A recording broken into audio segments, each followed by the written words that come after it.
on my end, so apologies for that. But you guys are still kind of deep in this dungeon right now.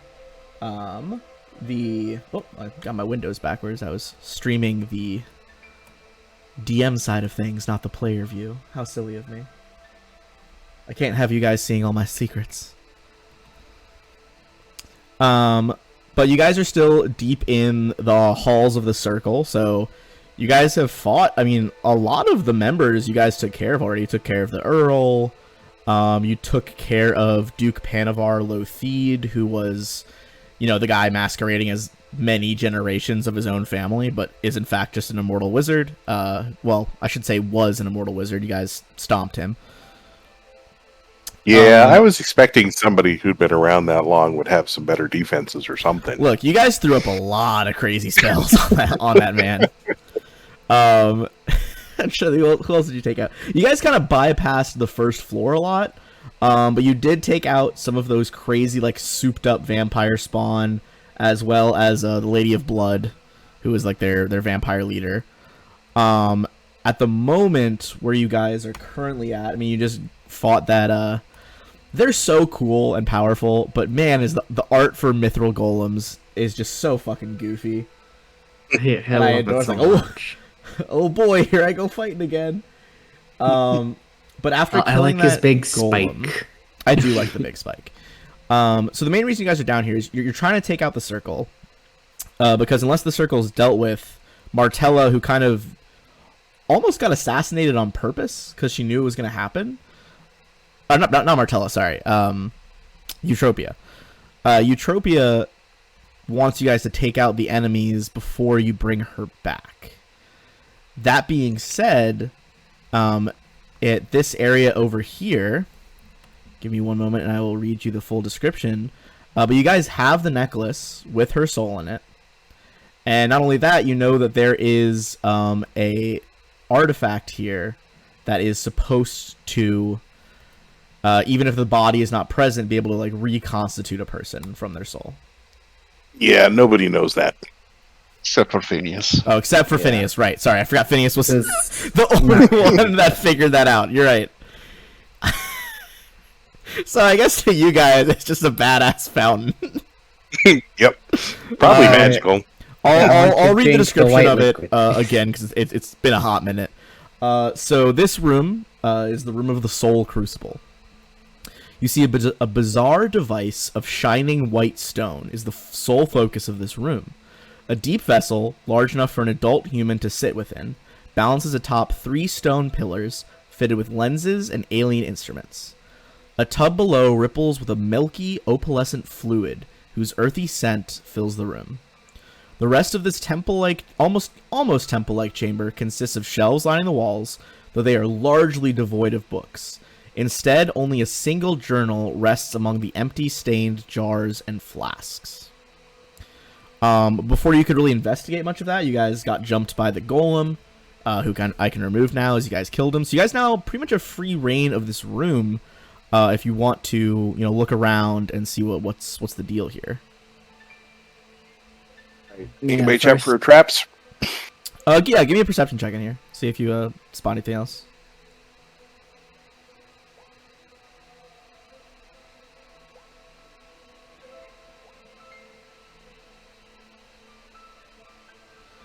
Alright, you do not see any traps. I will say you do notice the journal is penned in the same hand as Panavar Lothede's spellbook. So it's probably his journal that he was working on.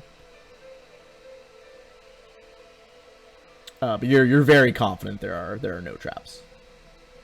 Yeah, I'm immediately doing detect magic around the whole room, just seeing if there's anything else that's screwy other than the fountain. So I believe you didn't destroy it last time, but this thing is lighting up powerful conjuration magic, strong conjuration aura here. You would think it's normally would probably be noticed by Pharasma's forces, but that weird shadow altar from last time is still kind of giving this like non-detection field for the area. Did But we do anything with that? I We believe tried kicking it and disintegrating it. Nothing. happened. Yeah, it didn't disintegrate. I believe you figured out that you would need like a. I'm trying to double check right now. You just need like a more powerful magic to subdue it. You would know now that its guardians are gone. The altar in and of itself isn't necessarily like evil. It basically is just kind of shielding this facility from Pharasma's gaze, so that she's not like, oh, there's a building full of like 10 or whatever immortals that should be dead and are just chilling. You know, sometimes I feel like I do Pharasma's work. Praise the Lady of Graves. Does anyone check out the journal? Yeah, sure. I'll take a read. Okay. So you guys have pieced a little bit of this information together about Prince Carius already, but the most recent, like the final entry, seems to be detailing this crazy procedure they went through, because originally they just wanted Carius to like be their puppet, right? But that didn't really work, so they had to bind those souls to him. So a lot of the last few entries are about the frustrations surrounding this.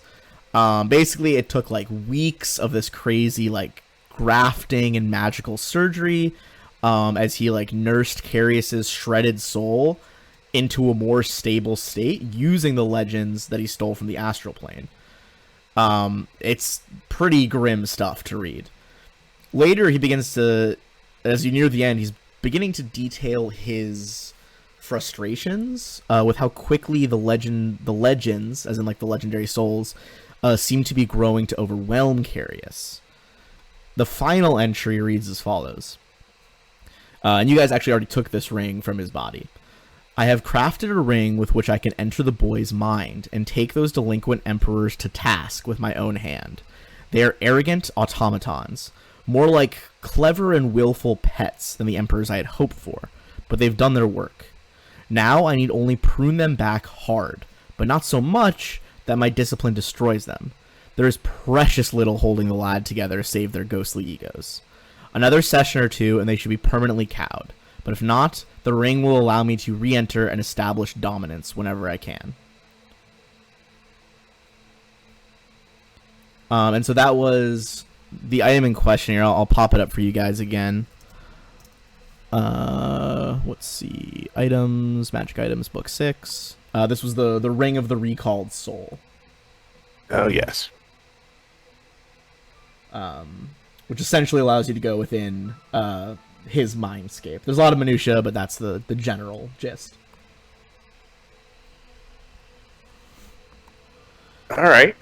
So that looks like what we got to do then, right? Does indeed. Phineas, is Phineas like stating what the Soul Crucible can do? Phineas isn't in the room with him. He's back with Panavar. Right. Sorry, you're with the Gishfit, absorbing all that crazy knowledge, right? Yeah. Okay. Does this journal tell anything about the Soul Crucible itself? That's actually a good point. I think the journal would detail something. Let me see how much it actually details. Well, the journal I have details all that. Yes. Okay. So you have the journal from his like study, right?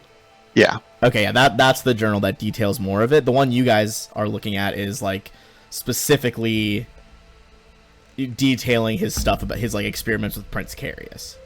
So like it kind of like alludes to the functioning of that, but does not give as much specific details what Phineas has. All right. Well, any sort of knowledge I could roll on the opalescent liquid? I would say knowledge arcana, but it's gonna be pretty hard because this is a unique artifact. I guess all artifacts are unique, but Scheisse, rolled a 2. I mean, I think with your knowledge of the arcane,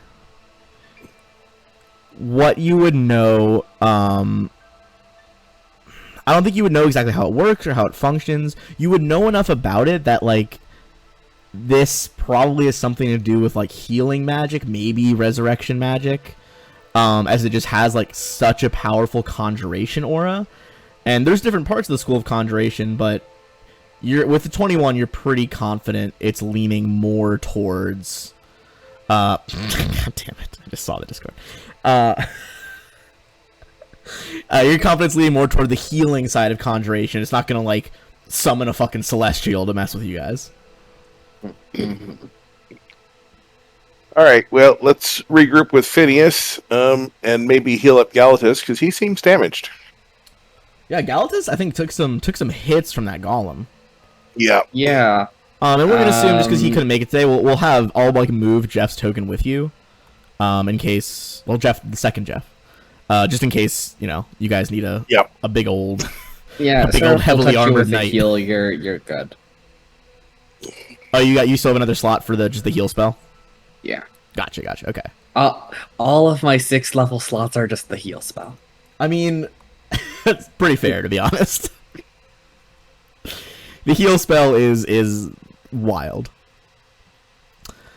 Okay. So as you guys regroup, I think at this point I'm gonna double check. Yeah, I mean you're pretty confident you have taken out everyone. You told the prisoners you're gonna check upstairs to make sure there's no one gonna kill them on the way out. But you did free those prisoners to go. I believe you even healed the one that was gonna turn into vampire spawn. Yeah. we healed them. But upon we're good like that.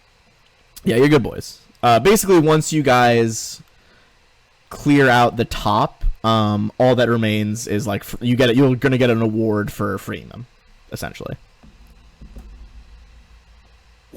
You guys come back to the room and there's just a pile of dust on the table. Gishvit's just like the bookmark ribbon tongue, like just licking its teeth. Its pages are so fat it can't even close them right now. Oh my god, dude! This Gishvit is like, upon like joining you as a sort of like familiar, this is just like the best this Gishvit has ever lived. Like this thing is presumably, I mean, it's an outsider. It could have lived for like thousands of years, and in the last like, I think from book 1 to now, it's been like 8-9 months in game time. This thing has had like the best 9 months of its life. All right, yeah. So, what do you guys do? What do you say to each other as you come back to that pile of dust? We fill in Phineas on what we found. Okay. Well, we should be able to use that to restore Prince Carius, the device that you found. Prince Carius or learn Eutropia? something? Prince Carius, because the journal talked about healing the soul. Okay, yeah, it did also talk about healing the soul. I wasn't sure if you, because you guys are also looking to heal her as well, so I wasn't sure if you were mixing the two. But yes, it can also potentially heal his soul. Even, I mean, now you guys from the second journal know how dangerous, how unstable he is without the souls. This might be able to fix it. All right, and the reason Panavart didn't do it was because he wanted to keep the other things around. Because it seems like if he could have healed him, it would have taken care of a lot of his frustrations. You think that, like, how to put this? It was less an issue of, like, that would be more efficient in the long term, but shit has escalated too quickly for him to wait for that. It would have it's not like a stick him in the liquid and he's cured. It would be a lengthy process. Okay, gotcha. So basically, he's like, all right, their original pawn, Pytharius, you guys took out. The country's in turmoil. They're like, all right, fuck this. We gotta put him on the throne. We'll use the Emperor method instead, because we don't have time. Like, this is our chance. If we miss it, like, someone else could take the throne. Gotcha. All right. Gotcha. Okay. I saw your note there for Blaze. Okay, sorry, continue. That was I'm spilling lots of lore here. Okay, so we could bring the princess back here, but we can also just raise her with resurrection. Do we need her here, or are we still in danger? Well, there's still people upstairs. So I think you guys would know. Well, I'm trying to remember if you met everyone who's up there. I wouldn't resurrect her here because it's unknown territory and we'd still have to travel back. We can just do a regular resurrection when we return. That's what I was thinking. You would know that there are probably some more guards, or at least some sort of defenses upstairs, because you guys bypassed a lot when you found the secret way down to the second floor. All right. Well, are we running low on spells? Yeah, I have a total of 12 spell slots left, and most of them are first level. Yeah, I'm low on my combat stuff too.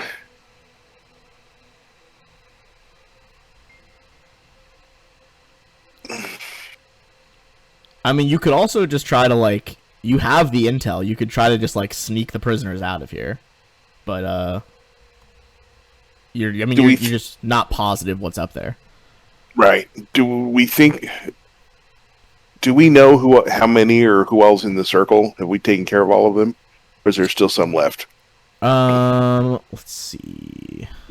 Or do we even know? I'm trying to remember exactly what you guys found out from that Okay, one. I need a quick break here. Yeah, go for it. Dude.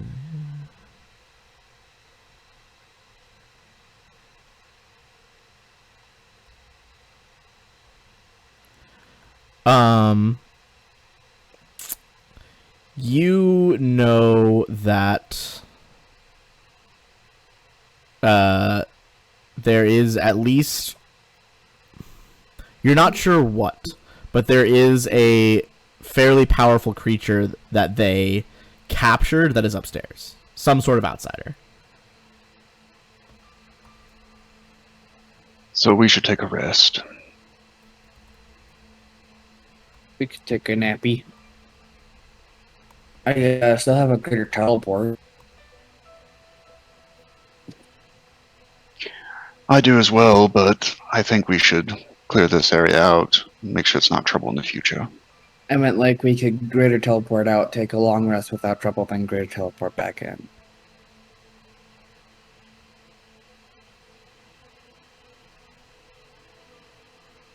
Or we could stand up in the beds here.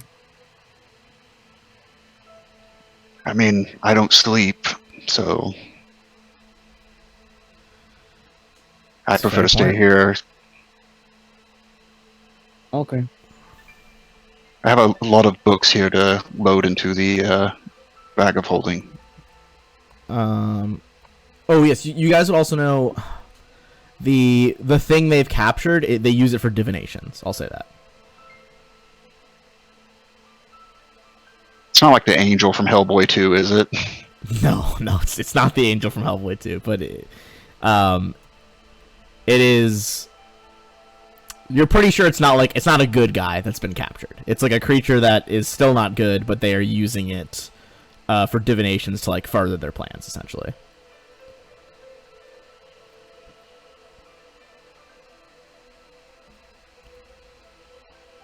Yeah. Alright, so long rest? So, Yep. are you guys resting or you're not resting? Resting. Resting? Yeah. Okay. Alright. So, give me a sec, because there's going to be some chance stuff here. Yeah, kind of... Do you guys want to take watches? Phineas can just stay awake. Oh, yeah, Phineas can just stay awake, so... Are you guys taking, the bedrooms that were there for the wizard? Yeah. Okay, gotcha. Okay, that leads to... Yeah, Phineas- Galatas, yeah. Galatas and Valros can room. Phineas can just sit.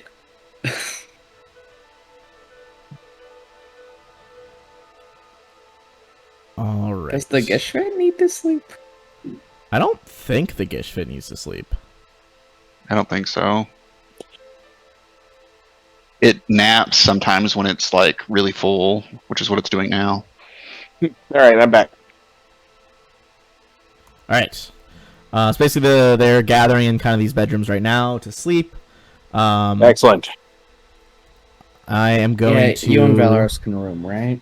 So if you can stay awake all night, go ahead and give me a perception check. Gonna get like a 68. I mean, I'm sure it'll be. Well, I guess. I mean, how long does alertness last? I don't have it on because I'm not going to be able to do that throughout the night, so I just rolled it without it. Okay, cool. Jesus Christ, that's without it? Fuck me. That's without it. Okay, so there's some chance things going on here. That can't be a thing. That can be a thing. Okay. It's gonna have to be kind of a group thing.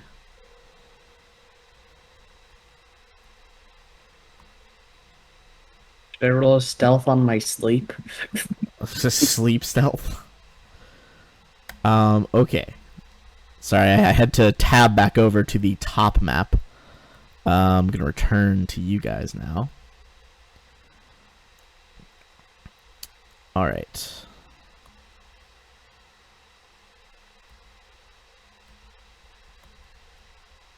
Just gonna come on now. Paste in the things.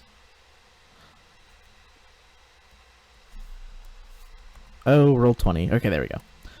Alright, so one of these potential people is scouting ahead, so it's going to be his stealth versus yours.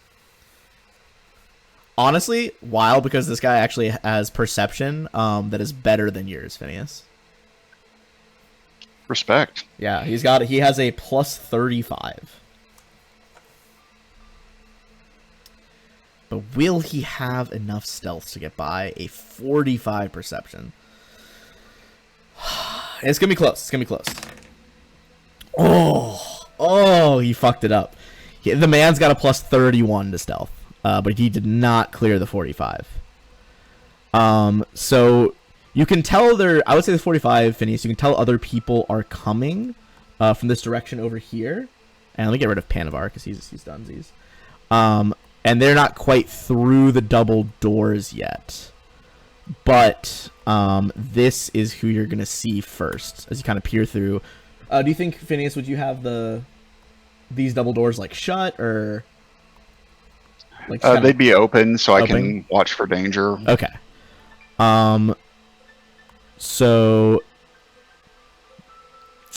I'm going to give you you see this man or thing seems wildly similar to Count Bartleby because it is his distant ancestor. This is Count Barnaby. Except he is clearly not human.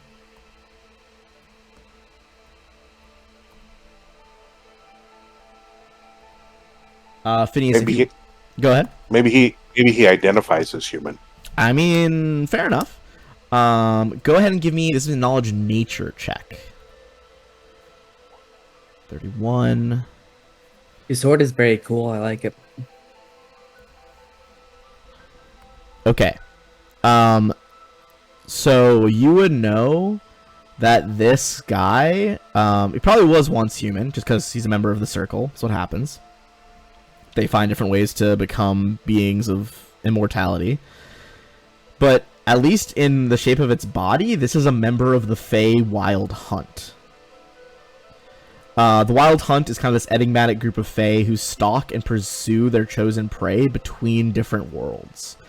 They're very hard to catch a glimpse of. Some speak that like they kind of emerge from like green mist. They have spectral hounds. They're archers, like fire bolts of magic itself. And if the hunt comes a-calling in full force, you can hear a hunting horn sound. You know all of them typically serve a legendary leader known as the Horned King. You don't think this is the Horned King, but just judging by the raw presence this guy brings into the room, you're pretty confident he is a powerful member of the Wild Hunt. Would there have been any time to scribe scrolls before this happened? Yes. So during the 8-hour sleep, he arrived on hour 6. So if you had 6 hours basically. Okay. Oh, 6 hours? Yeah. That's wonderful. All right. Thank you. Do you have the 4-hour ring? No, I have a thing with Seraph where they only need 6 hours of sleep to get their spell slots back. Oh, okay, cool. Well, yeah, I basically just rolled a d8 to see when they'd rally and come down for you guys. Also, with your 31, or sorry, 32, Phineas, I'm gonna give you a few of its like weaknesses and stuff like that. They do have sneak attack. That their weapons are often forged from crystal, and do force damage. Usually with some added effects. Not sure exactly what his added effect would be in this case. They do have some limited spell casting, but it's mostly like stealthy ranger spells, like no direction, pass without trace, that kind of stuff. You would know that they are even the archers, like to a person, the wild hunt is very, very strong. So if he's going with melee, he's probably got a lot, even though he looks kind of thin and willowy, lot of power behind the swing. He also has DR 15 Cold Iron, which I think some of your weapons are now enchanted enough that you would get by it. Is +4 enough to get by it? I believe +4 is the tier for Cold Iron, yeah. Cool. You would know that their eyes are exceptionally magical. It's what makes their perception so great. They even have an ability, I'm trying to remember exactly how it functions, but they have an ability called Green Sight, which lets you see through plant matter as if it wasn't there. But because of their really powerful eyes, they can't be blinded. That's like another one of their things. Apart from that, he's just like a very hardy fighter, maybe with some sneak attack thrown in as well. Yeah. That's his shtick. Yeah, go ahead. Do I hear him coming before he gets through the double doors, or do I only notice him after he's in the room? I'd say like you probably notice him right as he sneaks through the door. So I'll put him in another square farther back, like right there. I would honestly, with your high perception, you probably peek into the next room. I'm gonna say you can tell there's at least a few cutthroats there, who are like the same ones y'all fought before, like the slayers with the rapier and bows. You know that they still have those like human bane arrows. It was like their big thing. And you can also see, I'm gonna say you're not gonna be able to see her very clearly because she is in the next room. But there is some sort of strange creature there, likely their diviner. It looks like a 3A. Well, we shall see. Looks kind of like Mantis from Oh, it Guardians of the does. Galaxy. It does kind of look like Mantis. All right. So I mean, he looks like, you guys haven't been rumbled yet. He doesn't know that he's been caught. So the first move is kind of you guys here. I hold up a piece of parchment and I rip it in half and I cast Parchment Swarm with a scroll of Shocking Grasp. That was a lot. What the fuck? Parchment Swarm. Yep. So the pieces of paper go flying at him and swarm around him, cutting his skin. He has to make a reflex save. Good God. All right. There's like this loud tearing of paper. Shreds just like fly out of the library, swirl around this guy, and they do have pretty good reflexes. But what's the save on yours? 22. 22. He is gonna make it, but they actually don't have evasion. I was gonna say 23 because I'll up it with Arcane. He would still make it 23. Okay. But despite their like speed and strength, they don't actually have evasion, so he will still take the half. Okay, so it's gonna be 14. I would say I don't think you need a perception weight because Sounds of Combat is like a -10 to hear. So unless there's any way you could get a -10, you would wake up when you hear the spell cast. No, there isn't. And you're fine. Yeah, you would wake up. Wow! Okay. Holy fuck! And that's with the secondary effect failed because he made a save. So okay, that's gotcha. He takes half that damage. I will say he's pretty good at it, but you think like he got close to failing it for what that's worth. So he's gonna take the 37 here. As he's just like, curses, we've been spotted. Engage them. Harris. And we're gonna roll for initiative here. I have a question. Yes, I will say no one has to start prone because you would have woke up. Go ahead. When do meta magic rods recharge? I believe it has to be an 8-hour rest. Okay.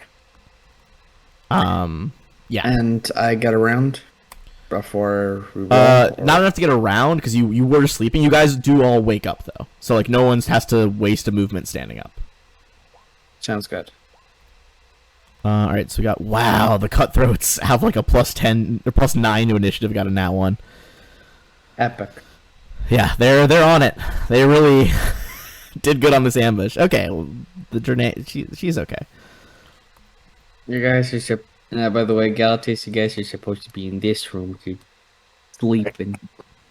Oh, and you were already full Galatas with the heal spell. Right. Just didn't want you going into combat with this dude unprepared. Okay. So Galatas, you are up first. You hear the sounds of combat, and then followed by Count Barnaby, not Bartleby, also called Count Goom. Count Goom, like saying, like, everyone, like, take them now. All right. Well, I guess I'll get up and start doing some stretches, limber up a little bit, get ready for the fight. Some calisthenics, a light warm up. Well, you can't just lunge immediately after resting. You're going to pull a muscle or something. Yeah, I guess that's true. Do you want to like at least take a movement action in as part of your stretches? Actually, I do have a few spells left. So and since I don't have armor, I'm going to put up Shield of Faith. Okay. So that'll be my action for this round. All right, Shield of Faith, magic kind of spirals into being here. That's going to be Draenei, this creature over here. So she's going to advance in the room next to the Wild Hunt member. And what is she going to do first? So she can see into that room over there.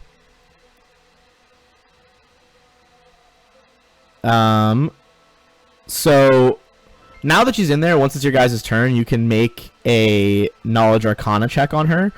But you see she pulls out this strange vial and drinks it. And you see like this strange purple energy begin to spiral around her. But that is going to be her full turn. Alright, that's Count Bartleby next. Oh my god, I messed it up myself. Count Barnaby. Count Horny. Let's see. How far can this boy make it? He honestly is just gonna dead sprint at you, Phineas. Just full through the doors, just at a run. Unfortunately, he can't use his sneak attack. But as he... I don't think you guys have opened the doors on the right and left yet, but as he enters the room, Phineas, his burning green eyes release like another pulse of light. You need to make a will save.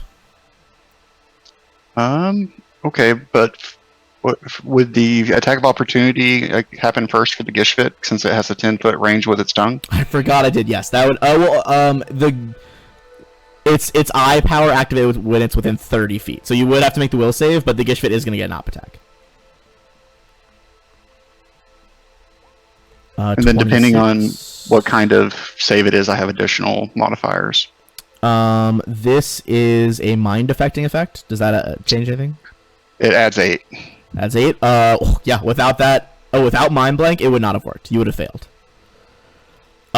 Basically, when you see its eyes, animals and people and, like, magical creatures, like, instinctively know the power of the hunt, and it can make you do a variety of effects, including confusion.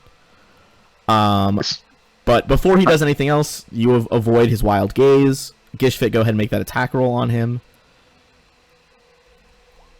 So 32 to hit? That does hit. He has acted, so he's not flat-footed, but that does take the full 23. And so for the grapple maneuver would be a 33? 33 is not going to do it. He's got pretty good CMD. Okay. He runs in, like, he stumbles a little ungracefully as the tongue lashes out. Seems a bit surprised by this attack. But he is just going to, nothing too fancy. He's going to swing at Phineas with his sword. It's like, taste the bite of my crystal. That is going to be a 31. He needed a 49 to hit me. Oh, with the snake style.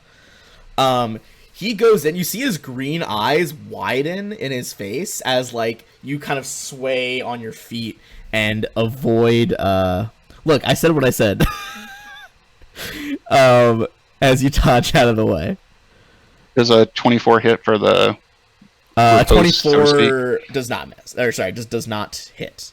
Basically, you dodge his sword. He looks really surprised by it, but he manages to kind of like dance out of the way almost. All right. Oh, do you want to roll? I can't remember his name. Other Jeff into the initiative order. Yes, apologies. I didn't roll him in. Let me get his character sheet up because he should definitely be in it as well. I have a question. Does the eye pulse work through doors or like walls? No. You have to be able to see the Wild Hunt member. Okay. So I assumed you guys probably had the doors closed, so I didn't have you roll. Yeah. Okay, Ozias got a 10, so he's in the order. Wow, he actually has more than the cutthroats, so he'll go before them. Okay. That was Bartleby. Blaze. You and Seraph are off to the side here with the door closed. But you can open the door as an object interaction, just as part of a movement. So, all right, not like an extra action or anything. So yeah, Blaze is gonna get up from bed, take a nice big old stretch, start walking outside. Just kind of take a survey of the situation. As you exit, you look to the left, see this like crazy purple-skinned figure chanting with like power swirling around her. You see a bunch of like people drawing bows, and you see like the Wild Hunt member like turn around and just like staring at you with the eyes. So I think you're within 30 feet now, and those doors are open. And so I have line of sight. will save, right? Yep. All right. Will 27. 27 is the exact DC of the Wild Gaze. Woohoo! You kind of like briefly get lost in his eyes, and not in a good way, but you're just like, oh god, fucking creepy face shit going on, and you snap out of it. Okay, sorry, ladies. Looks at the swashbucklers in the other room. We need to deal with one thing at a time. They flick a finger up, and a prismatic wall covers the door in this woman. Oh wait, so in front of the woman. Yeah. Let me draw the shape. That is a strong move.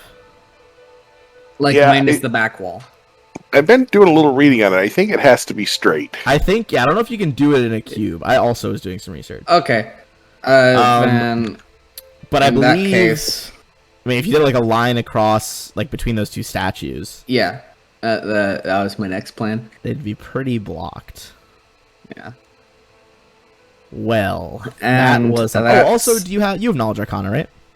Sure do. If you want to roll that on Drenay up here. 23.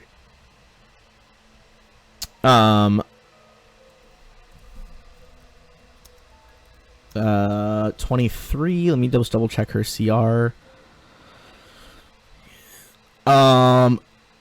It's not enough to know much about her, but this is a 3-eye seer. THRIAE. They're like half bee, half woman. You know that they're usually sought out because they are like insanely wise and are exceptionally gifted spiritual mediums as well as diviners. Wait a minute. If they're that wise, why are they attacking us? That doesn't sound like a good idea. Look, they were pretty confident in the literal like fucking Wild Hunt general up here to take you guys out. They also probably don't. They just know they haven't like heard from their partners in a bit. But like all these people, they're secret society members. It's not uncommon for them to go quiet. They probably just came down to like, we might as well investigate, but they very unlikely that these people would believe that you've killed like all the other circle members. All right. They're just like, there's no way in their mind. Also, Seraph is going to take a nice little TP on over here, and Okay. is going to cast Blessing of Fervor, which will Teleports reach first. everyone. All right. Yay! Isn't it 2 targets within 30 feet, or is it a radius? Is that just haste? Actually, that I'm thinking of. It is. It has to be targets within 30 feet of each other. But if we start from Galatis, go to Valros, and then Seraph, and then Blaze. Well, I think it's and no then two of Phineas. whom can be more than 30 feet apart. If it operates the same Is as it? haste. Okay. I just know that's how haste works. I'll Oh. double check Blessing of Fervor. Yeah.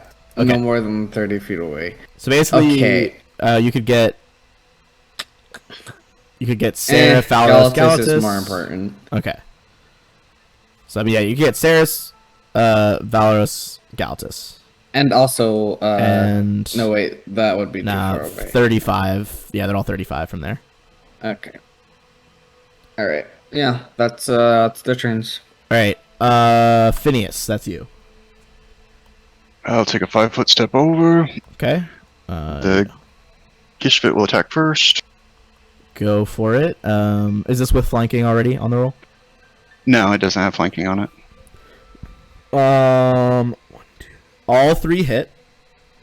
The crit does not confirm though. I mean, only 18. So let's add that sneak attack damage in. And that, and then extra 21 at the bottom. Okay. He's still standing.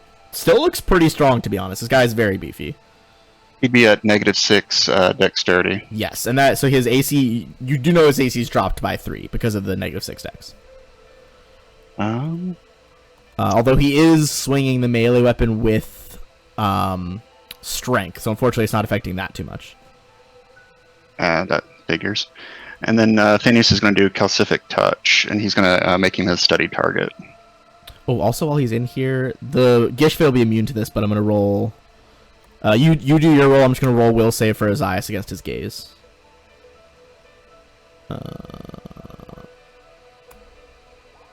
Wow, Ozias exactly hit it. Okay. All right. So going back to the unarmed strikes, then. It would just be the first one for a touch attack with Calcific Touch. Okay, let me double check his touch. Is that touch? Is that sorry? Is that with flanking? No, and he'd be another -2 to his AC because of the rogue ability the Gishvit has. Yes, I forgot that. Okay, so 2, 3. Yes, that does hit. So let me add in. Although I don't think your fists are enchanted enough that the bludgeoning goes through his DR. They're a +4. Are they +4? Oh, okay, then yeah. Yeah. They do. Hold on. Let me just fix my math there for a second then. Alright, so Calcific Touch goes off. Another -1 to his dexterity. Okay, so he's now at -7 to his dex, and then it's a fortitude save, correct, for Calcific? Yep. That's gonna be a 25. Okay, so he saves, so he's Okay. not slowed. Okay. Then he doesn't take the 2 cold. He is immune to cold damage, but not a huge difference. Bludgeoning did most of the work there. Okay, that's gonna be Ozias. So you guys rested 6 hours. Let me double check see if Ozias had any Smite Chaos left. We haven't had a lot of opportunity to use him. He totally has some left. Holy fuck. He is going to Bay man. full round attack of Faye, who is just like, the Wild Hunt, epitome of chaos. All right, let's go off. Jesus Christ. Holy fuck. As his weapon flickers like that black red light, for the first time, Count Barnaby looks actually scared. as Ozias just full beats this man to death. Good God. Covered in gore, I look over at Osias and I just nod my head respectfully. Ozias like just nods back. She's like, yes, acknowledgement of our power. Barnaby goes down. The Journey, who's the seer up here, looks pretty pissed. Maybe a bit of a Stockholm syndrome going on here. I mean, the cutthroats move into position with their bows, but what the fuck are they even gonna do? Okay. So here's the thing. Out of character, you guys don't know this about Journey.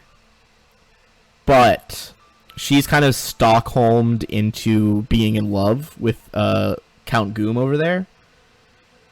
So, but she's also pretty intelligent and wise. So I'm gonna give her open roll, D100. If she rolls a 50 or below, she's just gonna be like, "What the fuck are you doing? Like, get in there!" and order them to try to like break through the wall.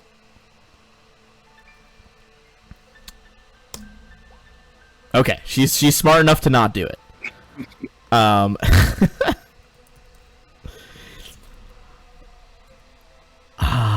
I feel like, I mean,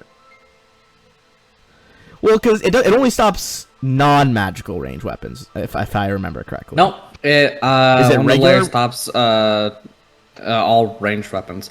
Stops non-magical ranged weapons. Stops magical ranged weapons.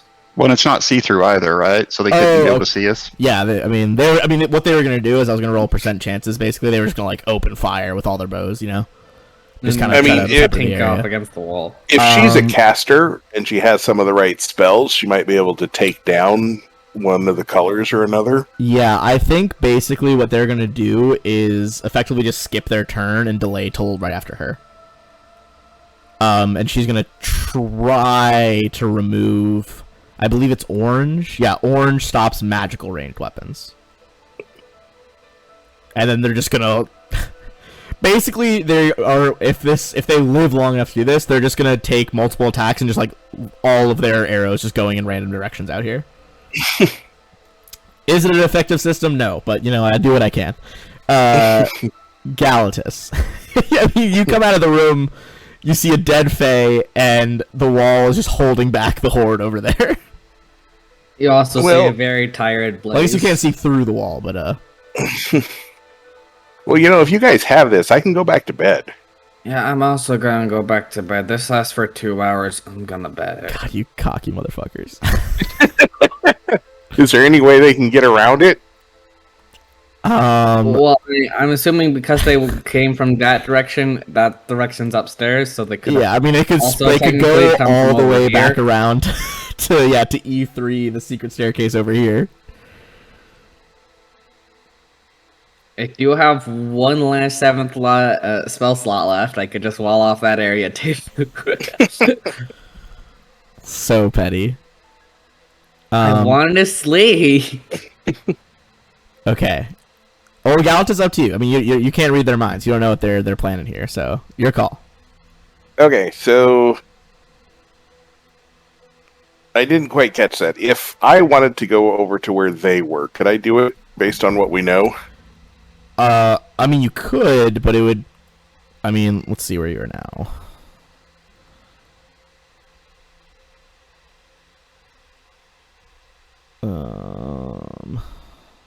It would take you 230 feet just to get to the other stairs. Mm-hmm. And then on the next map, so if you came in there, you'd be wanting to go down to. It would basically take you approximately 400 feet. And we've also haven't explored those 400 feet.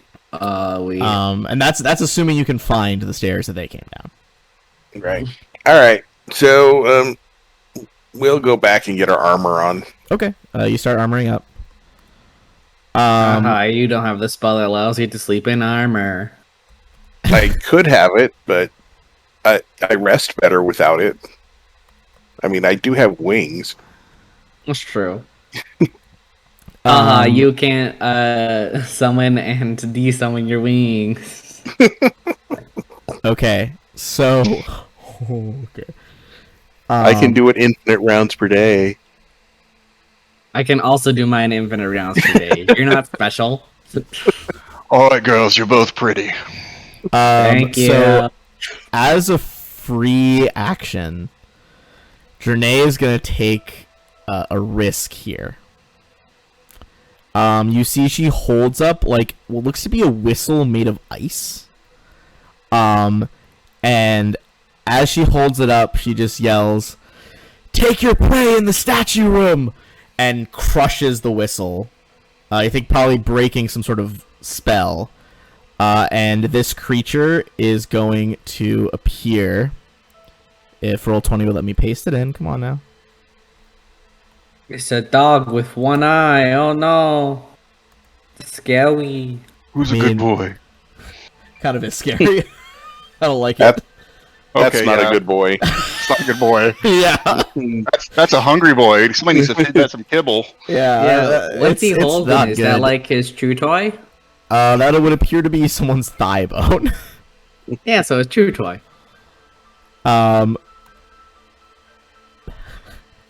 So this would be another Arcana check to know what this good boy is. But as he teleports in, you guys all hear this like crazy voice in your mind. Oh no, sorry, this one doesn't have telepathy. You just hear like in this like creepy broken common, it's just like, "Flesh, I'll kill all of you, flesh." Nat 20, baby. You guys would know. Let me get the official description of these dudes up because it's not on the Roll20. This is what is known as a Soglav, a one-eyed wolf-headed creature walking upright on 2 feet. It bears metal fangs with a thin rat-like tail twitching behind it. This is a horrific, ravenous creature that dwells underground. But they are always only too eager to venture to the world above. They terrorize the living, they desecrate dead, all to sate their hunger for flesh. You know that by eating certain kinds of flesh, they gain powers. You would also know that they are extremely hard to bind and control. You would assume that like basically a magic dog whistle almost.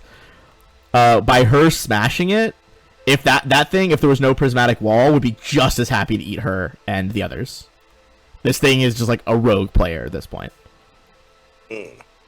I mean, with that nat 20 and not to mention the nice 6 on the d6 there, the 40, you would know some of their abilities. Hooray. Unsurprisingly, they love to bite people and claw people. When they consume flesh, this is their consume prey ability. They need to be eating some sort of human. You have to have human blood in you. Like examples are like half elf, half orc, or even like a tiefling if you're half human, for example. Which heals it and gives it more armor class and more attack and more damage. You would know that their bite is much easier to crit, and if you are bitten by them, there is a chance that the bite is cursed. I already have a curse. It's not like another one's gonna do much. Okay, that's a bold move. I've been cursed like 8 times now. All right, I'm fine. So effectively, it's just gonna act on her order here, or on her turn, but it is going to immediately cast 2 spells. It's gonna quicken blur itself, and then also haste itself. Rude. And then it runs around in a circle to like be behind Blaze with its back to a wall. This is a very like canny predator. I'm going to attack of opportunity since I have Coriana's blade. Okay. So first roll to see if you have a chance to hit, and then we'll do the mischance. So this is not going to be at plus 27. It's going to be at plus 17. So just 10 less So than what it minus rolls. 10. So So 32. 32. That is a potential hit. Alright, Roll a bonus chance. D100. 1 through 20 is a miss. Because blur is only 20%. Hey, Heyo. nice. You do stab it. And it's just like blood, skulls for my teeth, as it just like is very focused on you now. Skulls aren't very crunchy, my dude. I'm sorry. Anything is crunchy with metal teeth. I didn't consider that. Thank you for the information. So that's sorry. That was Drenay. I skipped her turn. But that was Drenay's free action. Was risking breaking that whistle and potentially just fucking this whole facility to just have a chance at killing you guys. She is going to attempt. I backed away from prismatic spray page. What's the spell she has to try to cast to remove orange? Orange is Gust of Wind. Gust of wind. Does she want to stop magical weapons or stop non-magical? The cutthroat's bows are magic. Okay. Well, So gust of wind, yeah. their bows aren't magic, but they do have all those like human bane arrows, so they're just gonna use those up first. Okay. So, yeah, best case scenario. Well, I guess they could do regular arrows. I'll see if she has Cone of Cold or Gust of Wind, because those are the two in question here. Also, I'm pretty sure if they are a caster, they need to roll Arcana to see if they would know. Oh, she's got crazy Arcana out here. I'll roll that. It's rolled against the DC of the spell. What is your DC for this wall? 30. 30. She does know what it is. She does not have Gust of Wind, but she does have Cone of Cold. Alright, so they're only going to be able to use Yeah, so basically, she hits Cone of Cold. The red of the spell vanishes from this wall, leaving it's a little bit more visible between you all now. But still, the circle cutthroats. So they each have, on a full attack, 3 arrow shots. And there are 6 potential routes, basically. So 6 routes, 3, 6, 9, 12. So there's going to be 2 arrows shot down each line. That is going to come with mischance. So the only people who potentially could be hit here would be Ozias, Blaze, and Seraph. We're going to start with 2 arrows fired down the line towards you, Blaze. Alright, they need to roll on top of that mischance my... Oh, wait. I don't think you've cast anything else yet, right? Or doubles yet. Blur is always on. Oh, blur. Okay, sorry. I was thinking the other thing. So, Yeah, mirror image is on. first 2 shots. That's going to be a 34 and a 40. Both miss. All right, so those arrows go wide. Next is Ozias. Sorry, I got a lot of different sheets open for these guys. Ozias right now is at 33 AC. He's getting one of the weaker arrows right now, though. Potential crit. Does not confirm, but it's going to be, I'm going to say 50% mischance. So I'm going to roll a public D100. If it's 51 or higher, it'll hit Ozias. Okay, so Ozias is going to take a bit of damage. This is a non-magic arrow. It's not nearly as much. Ozias is going to take 10. Hooray. All right, next is Seraph. Yep, roll to hit him. All right, that's going to be 41 and then a 21. So way big difference. You got one chance to hit. Okay, so it's got to be 51 or over. Miss. Yeet. Okay. Sorry, that was a lot of rolls to get through. Back to Blaze. Cool. I don't like this dog. He is going to get disintegrated. It's fair. So yeah, roll me a fortitude save 2 times. Fortitude save 2 times, and this is on the dog guy. Yep, Mr. Dog. Oh Jesus! What kind of spell is this? Pretty sure it's just a straight transmutation. Okay, I wasn't sure if there's anything else added to it. Yeah. It's also He- metal elemental, if that counts. No, that won't make a difference. So first of all, give me a spell resistance check. Of course. It'll probably get through. He does not have great spell resistance. Yeah. Okay, so that gets through, and then it's 2 fortitude saves, right? Mm-hmm. He does nat 20 the first one. Next one is a math. 31. Hooray! Doesn't pass. Okay. I also need to, roll to hit him because of touch spell, but... Yeah, do that too. Yeah, maybe do that first. Oh no, I rolled a 40. What if it were, yeah, well, joke's on you. His touch AC is 40 higher than his regular AC. No, that Also, does that touch. doesn't deal 147, deals 240 because I'm maximizing this. I have a couple uses of that left. Okay, he's still alive. Good for him. He's a thick boy. I'm the ceilings are like 60 As if you guys feet aren't high, horrifying, right? killing people like fucking Barnaby at like 299 health. Yeah, briefly. Look, So fair. how high are the ceilings again? Oh god, it's been a hot minute since you guys fought in this room.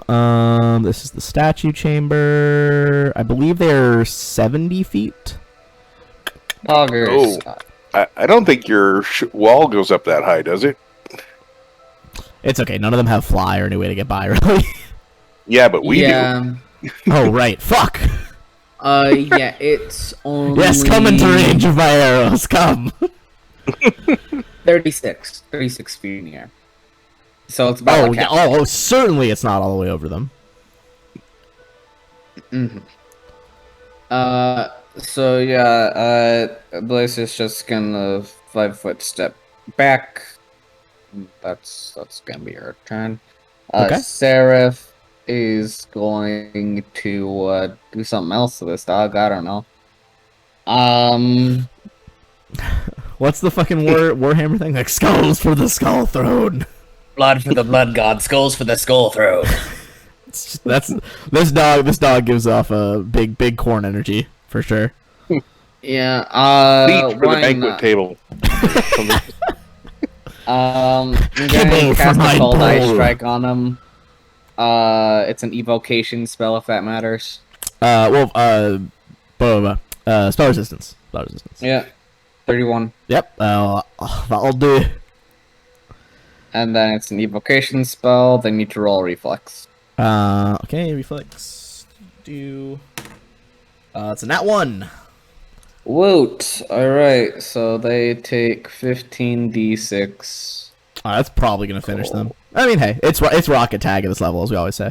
55. Yeah. Oh yeah. It's cold damage if that matters.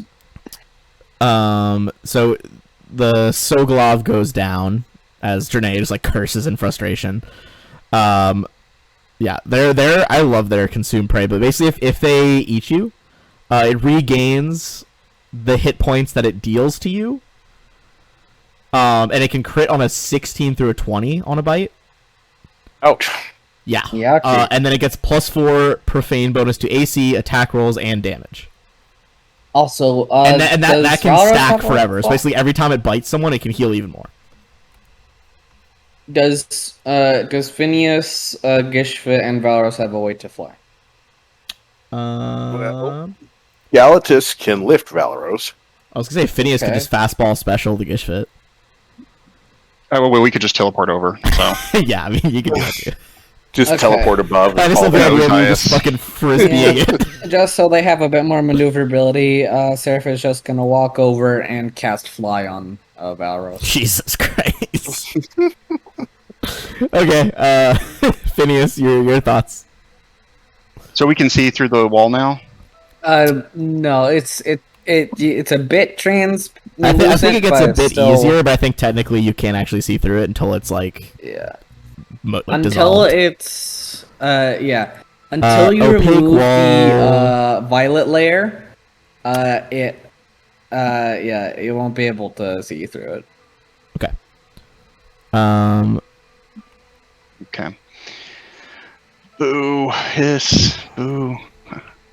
Alright, so the Gishfit will run and jump on my leg, and we'll teleport.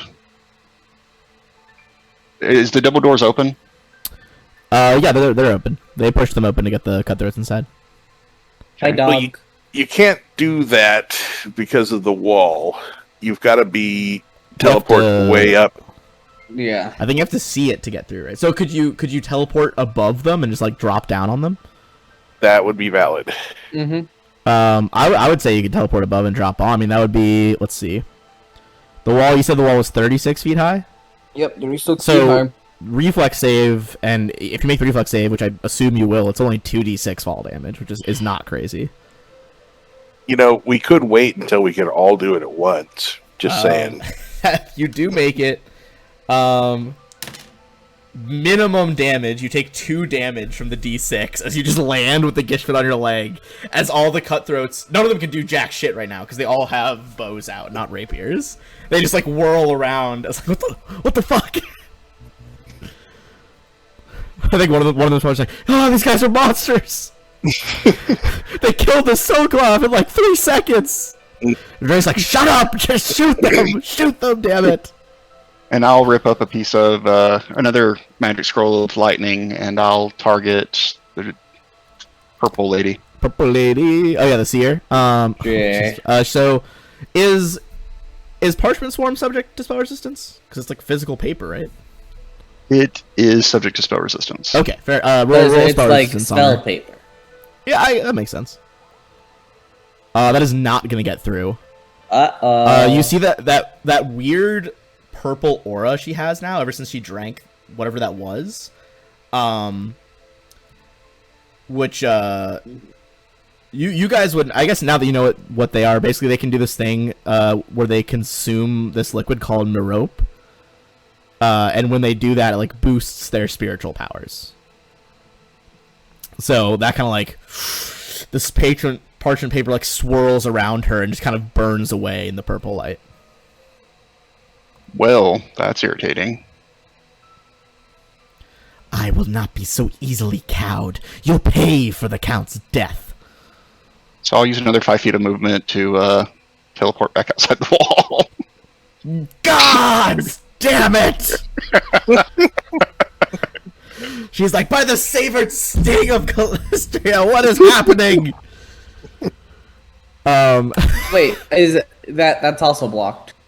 Yeah, you'll have to take fall damage again. Yeah, I'll have to do the fall damage thing again. roll the reflex again. And it'll have to So take more awful. because of the steeper angle. Steeper. Why would it be a steeper angle? Well, since he was closer to over the here, Oh, yeah, he could teleport over here just fine, like 40 I mean, feet well, up. it's probably but not that to much do, of it. like, We'll say over it's here. 3d6 instead of 2d6 if it happens. Okay. Oof. You just click Not a range. good turn for me. Oh, I did range. No, Yeah. that's way different. I was like, that's really low. I thought I my was like, reflex I was didn't even yeah. know Rapidius could get that low. Oh, yeah, I mean, you smash it. So, alright, 3d6 this time. This time's gonna be a little bit more. It's gonna be 9 damage this time. So, 2 from going over there, 9 from coming back. To 11. All right. Ozias, I mean, unless he's hiding some abilities I'm not finding, I don't think he can fly. You would have to do what I did, teleport and fall down. Which he doesn't mind. Just trying to land on He's somebody. such a tank. So, Phineas, you can seriously teleport, attack, and teleport back in one round? Yeah, because I think it's movements of speed, right? Yeah. Or that was a bad way to say it, but yes. Wow, nice. Oh, wait, you're able to move, attack, and then move? Okay. Oh, wait, that's D&D 5th edition. Yeah, man. Never mind. I'm still over here. In his defense, I was playing 2E earlier, and I also thought the same thing, because you can do that in 2E with Pathfinder. So forget that 9 damage you stuck. Which really doesn't make sense, to be honest. I think it makes No, sense. it doesn't. Oh, wait, you mean that it makes sense that you can't move after attacking? Yeah, because, like... Yeah, I mean, it doesn't make sense. I'm glad they changed it, to be honest. Yeah. You should be able to run up, stab someone, and run away. What does that's like Ozias have the that whole reason teleports why him? attack of opportunity exists. Well, yeah, but I mean, it's part of the simulation, whereas an attack isn't just a single thing. It's dancing around, looking for an opening, Yeah, I mean, there's certainly arguments for like both sides, I would say. What did you guys say he could teleport over there with what? He's been teleporting before. Yeah, he's been using like what I do, the dimensional Is it just slide. dimensional? Okay, I just couldn't find it on his abilities, but I mean that sounds like it's that ability. So he'll Or do the he's same been thing. cheating the entire time. No, I still think it's all written down, but I mean it's his sheet. He can live his life how he wants. A nat 1 on the reflex save, which I think makes you go prone. He takes 7 damage and is prone as he tries to he does this very menacing slow walk up a few steps while spinning the mace next to him or the morning star, and then just falls on his face after the teleport. So he's prone. He do be crumpling though, and all that armor. And Galatus. All right, gonna do my Descent of an Avenging Angel act. Just drop right down on the other side of that there. Jesus fuck. Okay, is that how much fly speed do you have? Can you do that and attack? How far is it? I mean, that's 50 feet without vertical. I can if I use the Blessing of Fervor to add to my speed. Okay, is that what you want to do? Yep. Okay. You add a Blessing of Fervor. You see that her purple light is kind of forming into a kind of a cocoon-like shield around her. So I think it's probably an upper AC as well. But go ahead and make your stab with the rapier. Okay, and after all that, I'm going to stab the person next to her. Okay, never mind. I take back my cocoon statement. The one on the right of her. Yep. I mean that for sure hits. First damage on the cutthroats. Okay, and then Valeros is going to come over and do the same. Okay. He should have 60 feet of fly speed without the fervor blessing. Right. I think he'd probably need the fervor to make it because he's got to go 55 feet and over a 35-foot wall. Right. So, but you can still do the fervor and stab for sure. Yep. And this is on this one, I assume. Yep. Okay. Go for your roll. Actually, I'm gonna drop him into a better flanking position. Yeah, I mean, still none of them have melee weapons out, so right. No risk of mob attacks. Yep, that does hit. 20 damage. Not a crit, so it doesn't provoke from you. Okay. Oh, and he's going to do Tactician where everybody gets seize the moment. Oof, Jesus Christ. Okay. Let's see.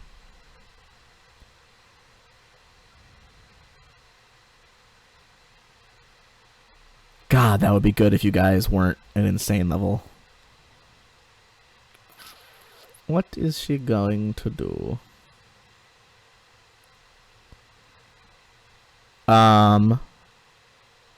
She is going to do a quickened summoning thing that she can do.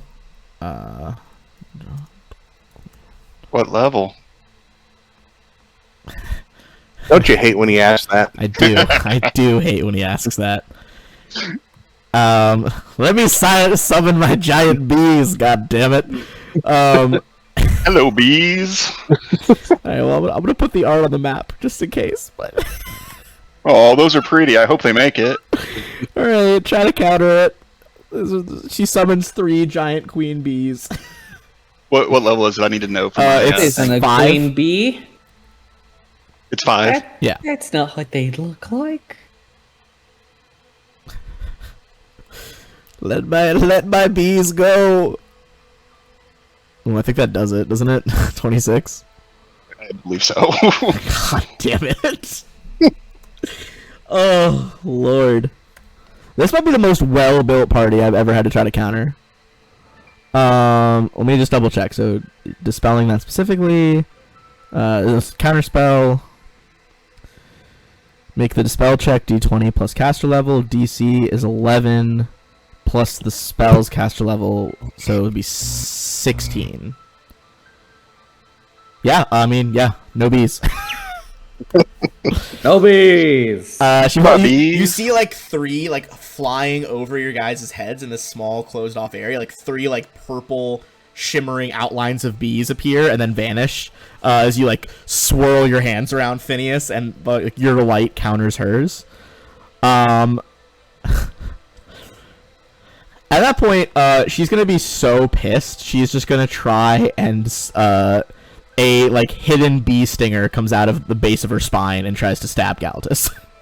Seems like a reasonable response. It's a nat 20. Well, that usually hits. Does not confirm on a 2 on the dice. Okay, so she stabs you with a stinger for 15 damage. Hang on, is this an attack? Yes. I'd like to parry. Stop! Stop! She hasn't done anything.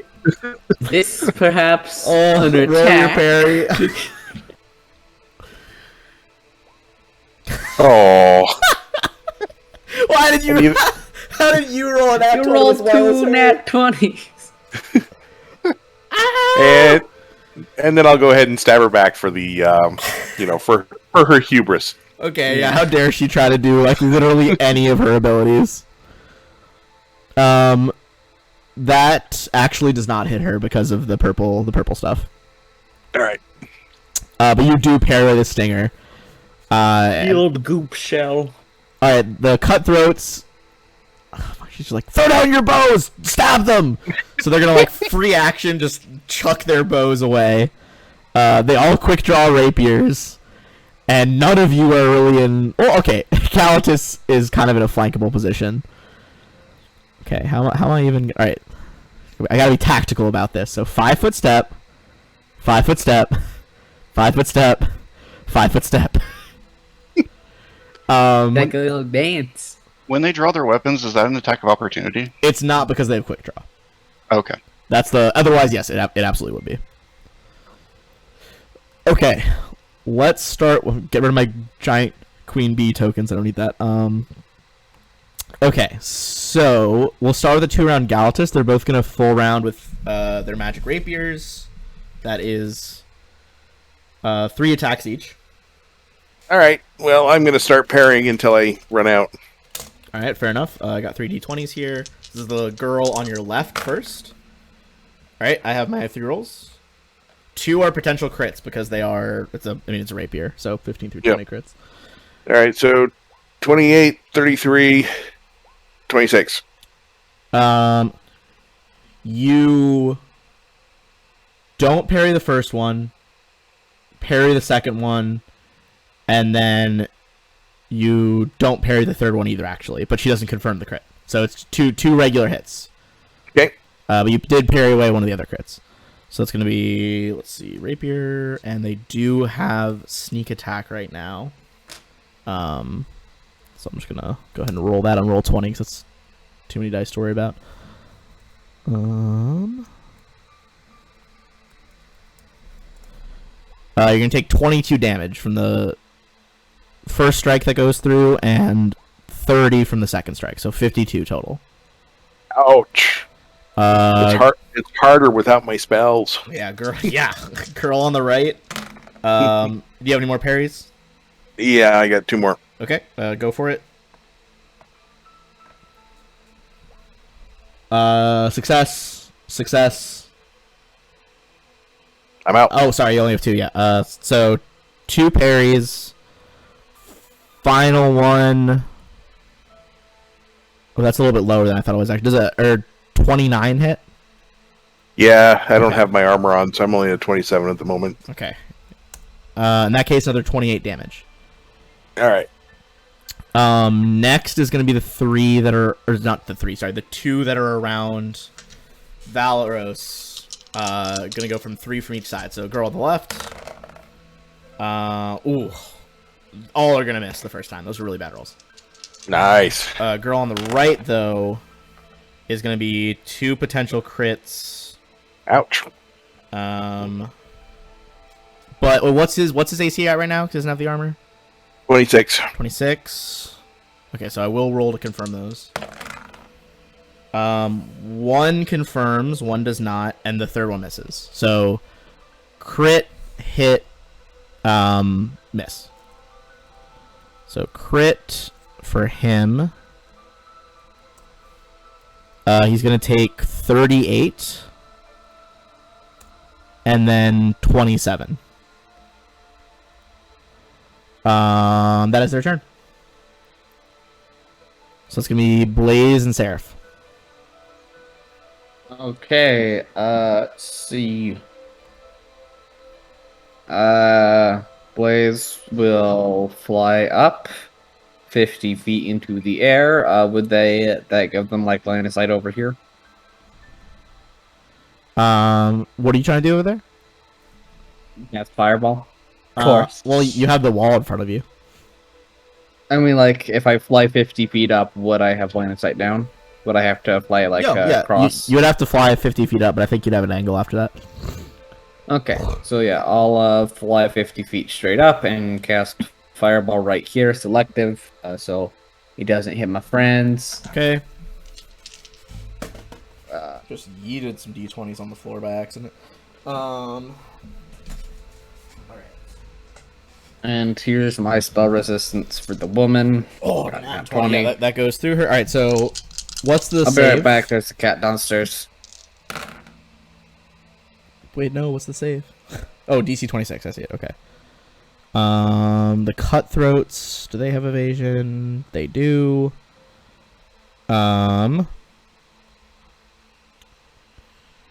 Okay.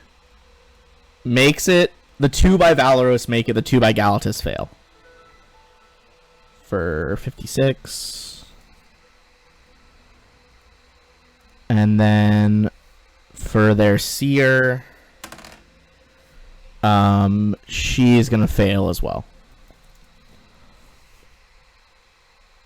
We'll let Seraph go when he's back, but Phineas. All right. I'm going to take a 5-foot step and come over here. Ishvit's going to stay there. Okay. I'm going to do Parchment Swarm on her, so she needs to make a reflex save. Okay. Oh, spell resistance. Yeah, spell resistance first. Well, I think that's exactly going to do it. Let me double check. Yeah, hers is 19. Sweet. That gets through, and her reflex, that's going to be a 23. Okay, so she'll pass, so she'll take half damage. Okay. Go ahead and roll your crazy amount of d6s. Hell yeah. So it's going to be 35. 69. She's starting to look pretty bloodied here. And then the Gishvit will attack the one he's flanking with the Valoros. Okay. Go for it. Hit, all 3 hit. So that's going to be... the fireball, was that the actual correct damage for the fireball? Oh yeah, that's correct damage. Okay, so the top I just 2 rolled low. evaded, although the Gishvit just finished this one off. So the Gishvit kind of like wraps its tongue around her throat, and just you hear like the breaking of a neck. Wonderful. So that's one guy, one cutthroat down. This one also evaded, but the girl and the 2 around Galatus did, they all took damage from the fireball. Cool. Osias is gonna stand up, but he does have that lunge ability, so he is gonna still make one attack. Is he flanking with anyone? That's the question, because he does have lunge. Are you flanking with Valoros? He's flanking with the Gishvit on the seer. Yeah. Yeah, Tongue. yeah, he's gonna go for the seer actually. So just the first one of these attacks, Morningstar power attack. 36 will do it. She is not chaotic, so 27 damage. Back to Galatus and Valoros. Let's see. So, has the seer taken any damage? Oh, a lot, yeah. Okay. Got paper shredded, got hit by the mace, and by the fireball. All right.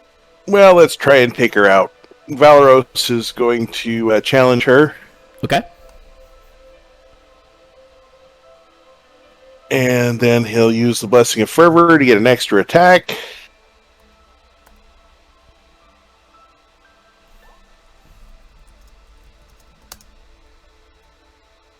Oh man, sorry, my chat has been lagging on Twitch, so I just saw 3 things appear at the same time. But DJ dropped some stuff for you guys, which we'll do in a second. Okay, so let's start with this. 1, 2, 3. Go attack by attack.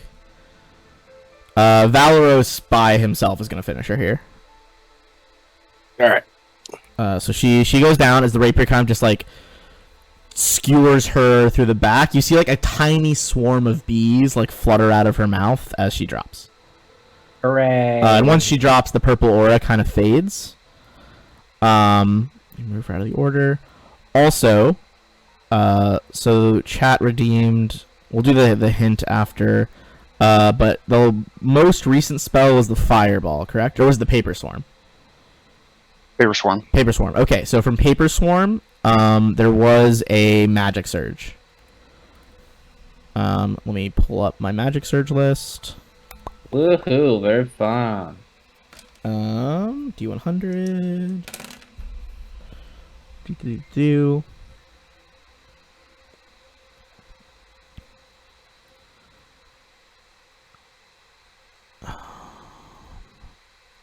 What does that do?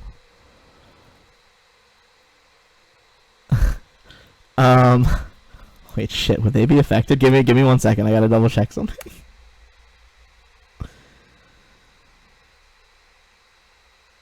Origami cranes just start plucking the eyes out of the rogues. No. So the nearest, I believe, yeah, the nearest tree or animal is affected by the awaken spell. You guys hear one of the one of the Grisantian lions be like, "Let me out of this cage." Oh, which one? Can I roll a D2 for right or left? Sure. Give me a D2. The left one over here just starts like loudly making exclamations as they're awakened. Hooray! Olivia would have loved this. Free me! I mean, Blaze loves this. This is great. This is like Olivia's dream. Hey, Ben. Yes. So, can Valeros drop any of those other attacks on the...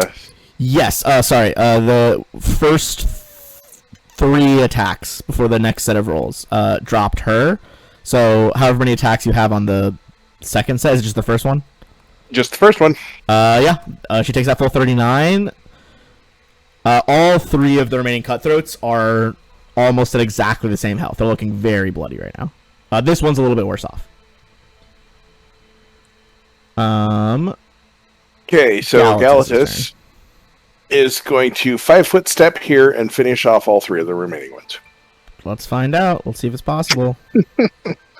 Alright, so they're going to get different values. So I don't have flanking on the bottom right. You have flanking on this one and also with Valeros because of your guys' abilities.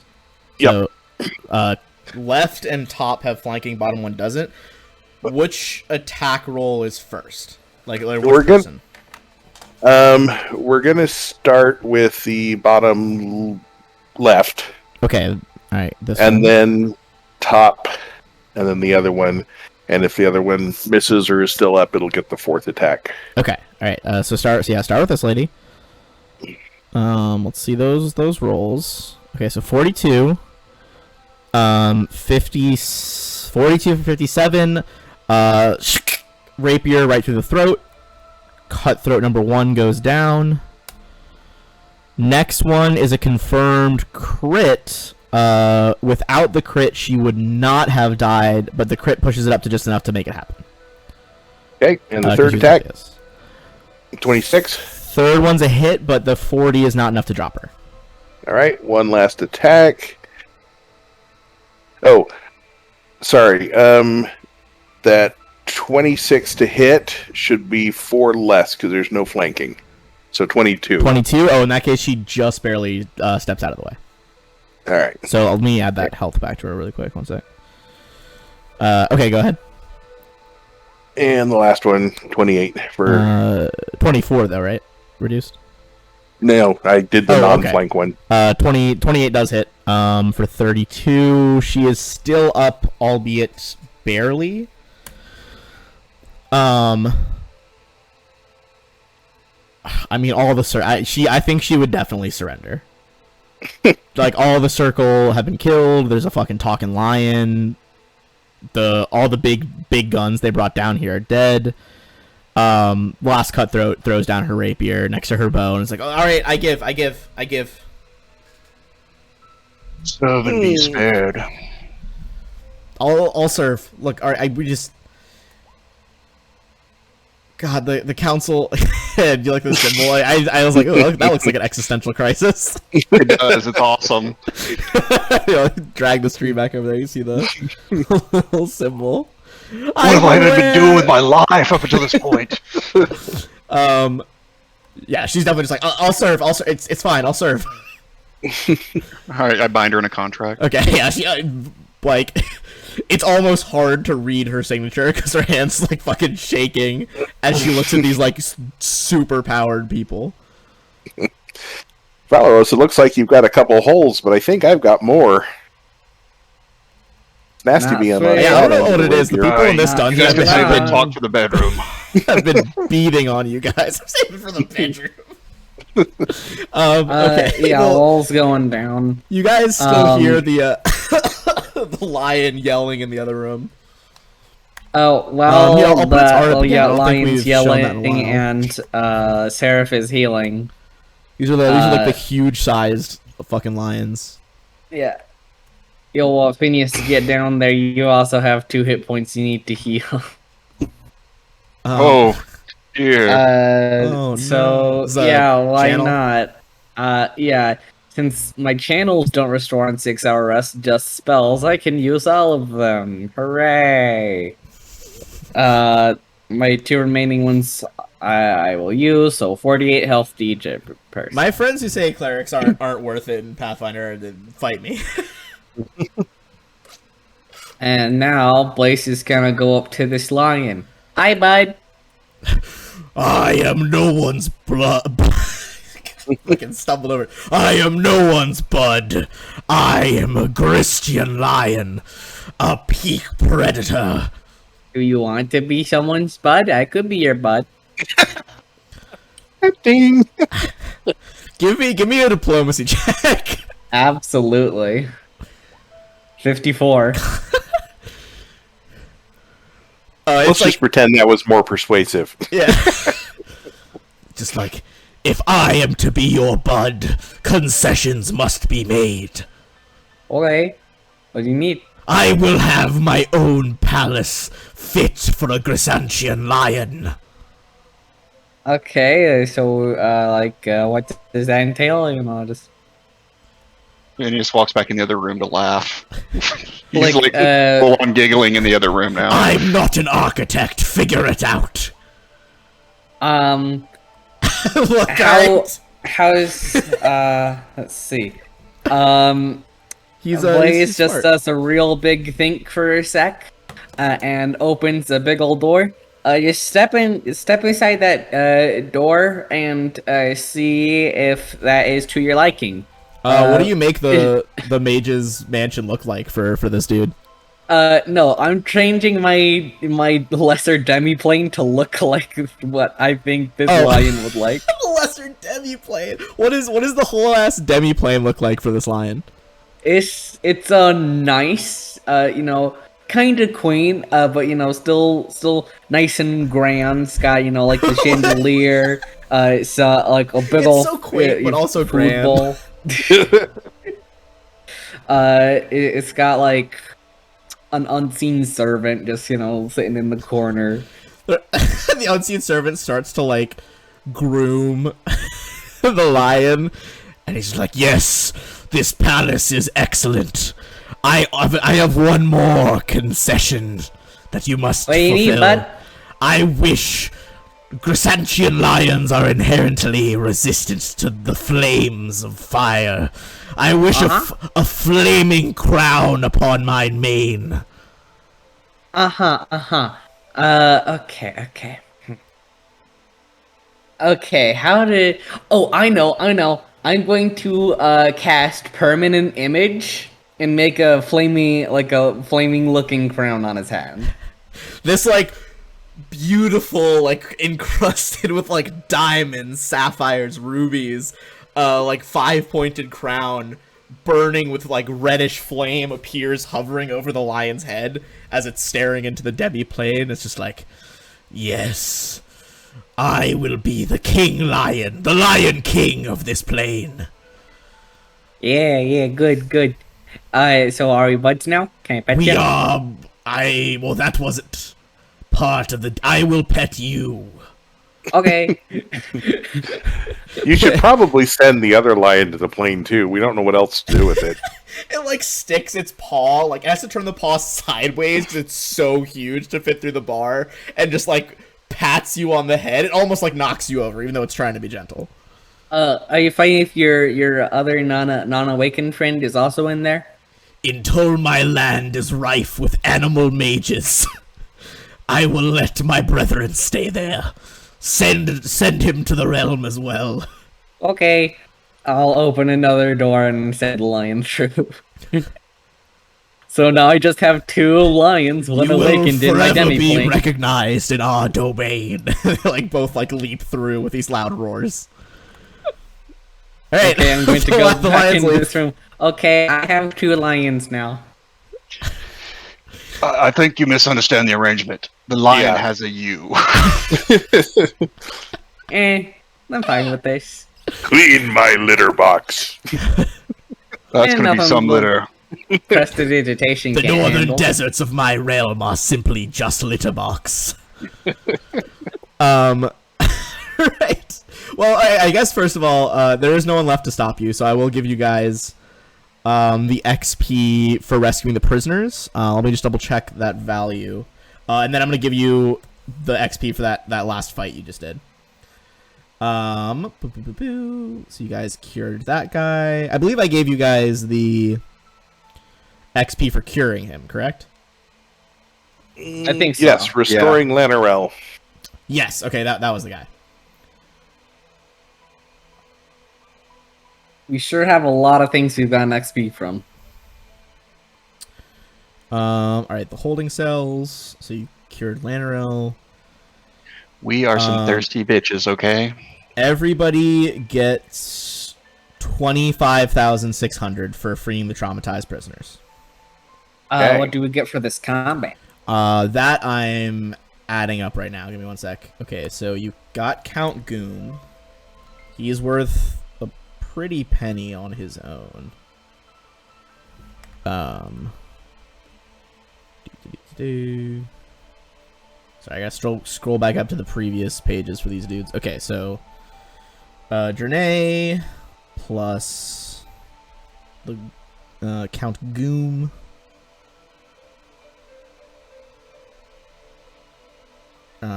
And then there are, how many guards did you guys take out? You guys took out 4 of them. Well, technically 3 plus. I made 1 surrender. True, but you still get the XP for it.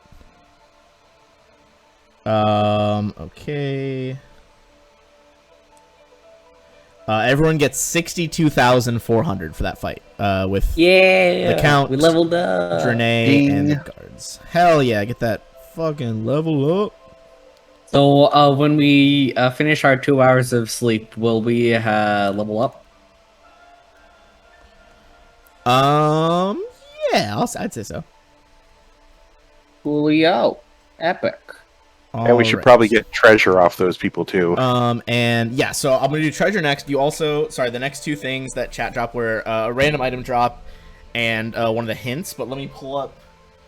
Now that I've actually been able to unpack all my stuff, finally got some shelves for my apartment. Let me get the ultimate equipment book out. Anyone feeling like they want to roll? Alex, why don't you do it today? Why not? Yeah. All right. So D12. Yeah. Do you want to just do wondrous items? Do you want to include like, armor, weapons, all that shit? Just wonders. Okay. D12 first, and then a D100. All right. It's gonna be a 4. That is an eye slot. We've had those. 34. 34 eye slot, and then let's see. And what level did you guys just hit? 17, baby. 17. Okay. Then you guys should be on the final tier of random items, which is greater major eye item. You got a 34, you said? Yep. Okay, I feel like this is going to be up your guys' alley. I'm going to pull up the exact stats for it. Oh, do we need to like roll a spellcraft or anything? Or give me a spellcraft to see if you know what it is. Okay, so we got 42. 42 is the highest. This time I rolled and it was not cursed. Hooray! This is it's giving off a moderate divination aura. This is what is known as a monocle of the investigator. The crystal lens fits over a single eye but takes up the entire eye slot. Once per day, the wearer is able to gaze at a 10-foot by 10-foot area and see exactly what occurred in that area during the last 24 hours. The vision of what occurred in the specified area comes to the user in a single minute of observation. If that minute is interrupted, the wearer must use the monocle again to get the full story. All the visual details of the observed events are clear and memorable to the user, no matter how obscure. The monocle does not, however, provide any insight into the observed events beside what can visually be seen. Observed conversations cannot be heard, but you can see them talking. So, I would say if you have a point of in linguistics, you can. Yeah, I would definitely allow like a check or something to read lips. Here is the archive link. Yeah, I like that. That's cool. That fits Phineas very well. Yeah, that feels like kind of a Phineas thing. That is pretty cool. Feels very like Sherlock Holmesy, just like picturing everything that happened. All right, cool. Okay, so you guys got that. You got the XP. I'm gonna say because of that fight was probably before you went back and freed the prisoners. We'll say you just rested and got that level. Okay. What spell should I pick up? Wish. Get Wish. I can't pick up Wish. I only have 8th levels. I'm not a wizard. Sorcerer, yeah. I wish the campaign we've won. Fuck, got me. Okay. How about euphoric tranquility? Just make one guy not able to fight. I will say now that all the fighting is over and the rooms have been cleared, who's holding Eutropia's necklace right now? That's me. Of course. Makes sense. So, Galatas, you see a flickering image of Eutropia. Mm-hmm. And she kind of like nudges her head, like kind of shoulder tilts it to the side through the walls in the direction of the Soul Crucible. And you see she kind of like starts walking through the walls. Well, all right. If that's what she wants. To the Crucible. All right. As you guys head to the Crucible, the closer you get, Galatas, you can feel the magic of the Crucible begin to call to her. The flickering emanation of Eutropia appears kind of standing in the air above the vessel. She can't make any noise, but kind of by her motion or expression, draws you all closer. The closer you get, she looks more and more real. And as you get close, you realize the necklace is almost like floating off of its chain, pointing toward the top of the Crucible, like wanting to go inside of it. I don't get it. What are we supposed to do? We must have to smash the gem! Okay, how many words? First word. She's kind of like looks back. She's like, what? Okay, just kidding. Yeah. I assume that was not, in character. As you like place the necklace, the stones of the crucible become like white hot, and steam begins issuing from the vessel. There's like a kind of a dial on the side that starts like tick, tick, tick, turning on its own, tipping some liquid from the top into the bottom of the vessel, as it seems to like pour out her actual soul into the basin. And this is what you see as that happens. Images pour forth from the crucible, a flickering parade of childhood memories. Princess Eutropia's memories spill over the vessel's lip. Each heartbreak, victory, each friendship and loss that shaped the princess's spirit into the woman that you know. You catch glimpses of young Eutropia and her brother playing at Knights and Dragons, reading together in the Imperial Library, and other such innocent memories. You also see the grief and resolve on Eutropia's face as she stands next to her brother's body at his funeral. A memory that defines her so strongly that it glows with a light that overshadows almost all other facets of her soul. As you guys kind of see, like, in some ways, this is like the deepest you will ever see into someone's being. Like, you understand the struggles that she went through, like what has shaped her into this soon to hopefully be monarch. And I'm going to show you guys because it's pretty rad. So is it a third-person view or a first-person view? It's like a third-person view. You can like see all the events happening from like kind of a like as if it was a scrying orb. Okay, so yeah, go ahead. Anything of her bathing or? No, you don't see anything. Nothing like that really jumps out. This is more like not just like everyday memories. These are like formative memories. Okay, all right. Gotcha. But you do see she appears. I think it's archly funny because the iconic Cavalier looks embarrassed. But her body actually reforms out of the memories, appearing in this like white like slip of a dress. You kind of see like that top dish is where like the memories were pouring out of. Gotcha. I love the iconic Cavalier. He's so great. I was so bashful he is in that art because I feel like every other art I've seen of the Cavalier is him like like charging into battle with like 10 different weapons, and here he's like, oh god, she's like a little indecent. Like not even naked. She's like, oh, she's wearing a short dress. Please. All right. Well, I will offer her my hand and help her down. All right. She's like, Galatus, Phineas, you're all here. Yep. We destroyed the circle. I knew you could do it. She kind of like stumbles a little bit out, but you help her, Galatus, kind of get her feet situated under her. She looks a little pale and tired. Shivers a little bit. She's like, look, you've restored me. Hang on. I'm detecting lies. Did she really know we could do it? I guess knows. She definitely believed you could do it. She was very confident in your abilities. You restored me exactly as I knew you could. It wasn't so hard, was it? Nah. Look, my primary reason for feigning my death, it's been eliminated. The circle's gone, but I don't know what's wrong with him, but I do still fear for my brother a little bit. Yeah, we found the journal of Panavar. And he details what they've done to your brother and given us a way that we can repair it. Do you give her the journal to like look over it? I don't have the journal. Well, whoever, has the journal. Yeah, sure. Okay. You can see like almost the mirror image of that expression on young Eutropia during her brother's funeral, kind of gave her that like resolve that you see in her face.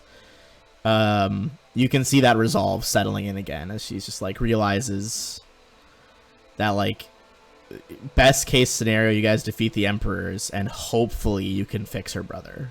but at the same time, she's the ruler, and she knows that, you know, something's got to be done. And you see this kind of resolve settle over her. So for that, since you resurrected Eutropia and defeated every remaining member of the Circle, you guys are going to get 2 massive story awards, which when added together, give you guys 153,600 XP. Well, wow. 153,600. Yes. All right. 37% of the way to the next level. Yeah, so it's a big jump. So you guys spent, I mean, you did sleep here, so you spent probably about like a day and a half investigating the shadowed halls. As you guys walk out with Eutropia, a falcon comes to you and lands on Eutropia's shoulder. You see that it has a small scroll tied to its foot. Well, we might have killed it before it attacked her. It's not attacking her. It's like a. Well, if you guys have detect magic up, give me a knowledge arcana or a spellcraft check.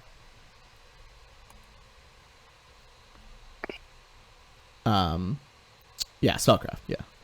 Phineas, you would know that this animal has been directed by an animal messenger spell. It's meant to deliver a message.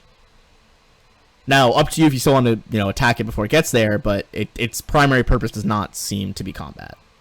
All right. Can't be too careful. Yeah. Oh, very fair. All right. Sorry, hold on. There we go. I'm gonna give you guys the handout of the scroll. But I'll show it to you guys and read it as well. It's from Martella. Something is gravely wrong with Carius. His demeanor has changed radically. From kind boy to power-obsessed tyrant, he's seizing the throne and arranging a quickly approaching coronation, and has blamed you lot for Eutropia's assassination. You are possibly the most wanted figures in all of Taldor. He's like a man possessed, with magic greater than anything even my brother or father could wield, and skill with a sword that could rival Ganaris himself. I am sheltering in the Grand Bridge Vagabond camp on Barrier Island just outside Opara. The crowds and running water seem to help block the most reliable of Carius's divinations, but the city crawls with investigators and paid informants, not to mention an angry citizenry eager to rally behind their grieving prince. For now, Carius seems untouchable. The Ulfin Guard have welcomed the heir into the Imperial Palace, and so now he commands an army of Ulfin warriors and the Royal Guard, along with the building's unmatched magical protections. Much of my support network has been wiped out in the last day, and even now he targets your own supporters. You must be swift if you hope to act, or else flee Taldor and do not look back. If you return to the city, do so with the utmost caution, or else do what you can to operate from a distance. I will try to arrange whatever I can on your behalf. You have only but to ask. Yours in spirit and blade, Martella.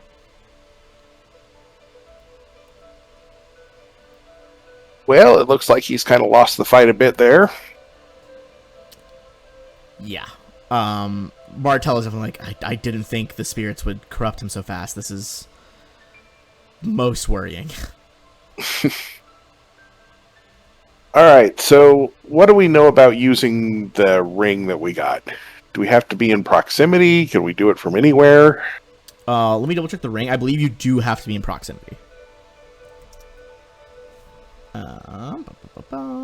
Magic item handouts. The Ring of the Recalled Soul. Allows the wearer to open a door into a nearby mindscape. Okay. So I would say, yeah, you probably have to at least be in his presence. So what's our best bet for teleporting? I can just teleport. Yeah, but the castle's warded. The castle's, like, you thought the other building was warded to all hell, where you guys fought Pytharius. I mean, this is like the royal palace of Taldor. It's warded to all hell. Let's teleport outside of it. Also, this is we are now entering the final part of the final book. This is part 3, Through the Granite Walls. Hooray! So I'm thinking maybe a pass wall spell. Who knows? Okay, so I'm gonna kind of give you, let's see, kind of give you a general overview of like some of the hazards here. You know what I mean? Like just what the state of the nation is basically. So after all this craziness, you guys already knew this from the funeral, the quote unquote funeral for Eutropia. The public is very ready to elect the prince because they don't really realize that he's a tyrant now, and they're like, fuck this. The war for the crown's been going for almost a year. We need stability in the country. So basically there are kind of 7 major forces that are intertwining to undermine you guys and shelter the prince. The first is public perception. The Taldan public sees Carius as some combination of a return to normalcy, a tragic figure, and a divine omen, garnering him structural support and stability. The next thing working against you is paid informants. A number of minor nobles and enterprising servants earn a few gold on the side, reporting any disloyalty to Carius's professional agents and security forces. Next thing is professional investigators. Carius has co-opted most of Eutropia's intelligence network to serve him.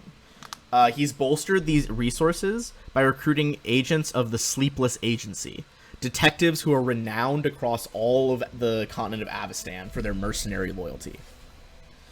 Then there is the First Imperial Arcanist Guild. The Imperial Palace is crisscrossed with some of the most advanced magical alarms, guards, and wards on the continent, bolstered and maintained by the First Imperial Arcanist Guild. There are the Palace Servants, who in addition to their other duties are paid for their loyalty and discretion. They kind of serve as a living alarm system with eyes in almost every room at any given time of day or night. Then, of course, there are the Royal Guard, who are the bravest, most trustworthy, and deadliest members of the Taldan Horse and Taldan Phalanx factions. They swear their entire lives to protecting the palace from intruders. And the final factor is the Ulfin Guard. Secure within the Imperial Palace and theoretically beyond corruption and bribery, the Ulfin Guard are the ultimate line of defense for whoever sits the throne. These factors, you would think that without dismantling at least some of them to get into the palace, to get close enough to either cure or kill or do whatever with the possessed tyrant, it's going to need all the skills you guys have honed this whole time. And in fact, there's going to be some social combat based around this. So normally persona phases last like weeks, right? This is going to actually be a social combat with a little bit of a different twist.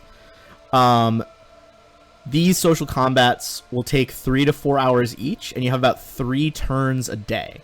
There's going to be a certain number of days to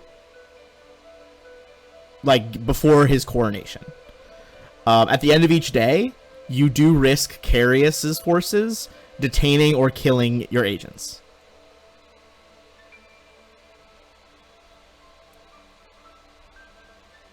All right. I think that's probably a good pausing point while you guys finish leveling up and just take a quick bathroom break. Sounds good. All right. What do you guys need? Like 10 minutes for your characters? What are you feeling? Probably 10. I already just finished, so... Okay. Well, I'll be back in 10 at least. I want a quick ad for those watching, but I'll probably be back a little bit before 10, honestly, if you have any questions for characters.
Alright, well, in that case, let's get back into it and get started.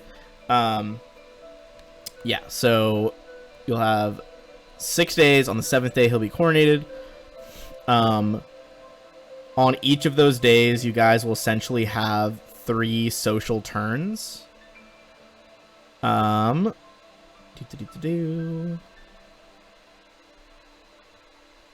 to make sure to see if there's any special task you guys can do. Okay, so essentially how this works, you guys know in social combat, they basically have like those social stat blocks. Each of those 7 things that are like in your guys' way, like the Ulfen Guard, you know, Arcanist Guild, etc. Each of those problems has a social stat block, if that makes sense. So you're trying to like influence these problems essentially. There are 3 rounds a day. So I'm just gonna, for aesthetic's sake, put us on a map of Taldor.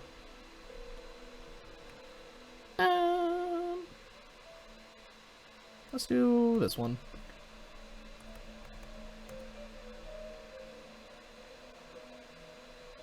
And we are going to, if you guys just want to drag a token on there, wherever, we're going to roll into initiative for the social combat.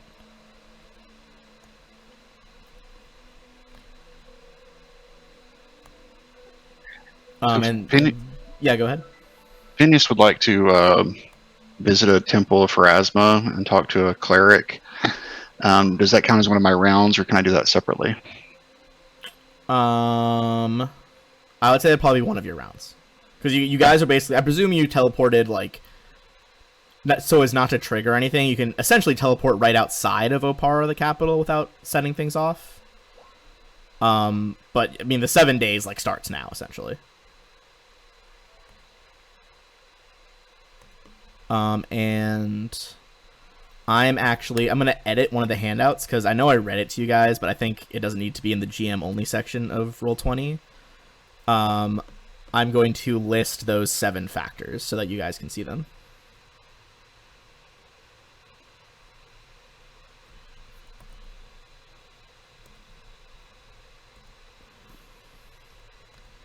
So you guys should have a new handout available now called A Hostile Taldor. 10,000 gold. That's chump change. I guess, but like, You know, good heavens. for like a peasant, like that's an insane amount of gold. Like, you guys presumably have more wealth than like a small country right now in terms of your item wealth.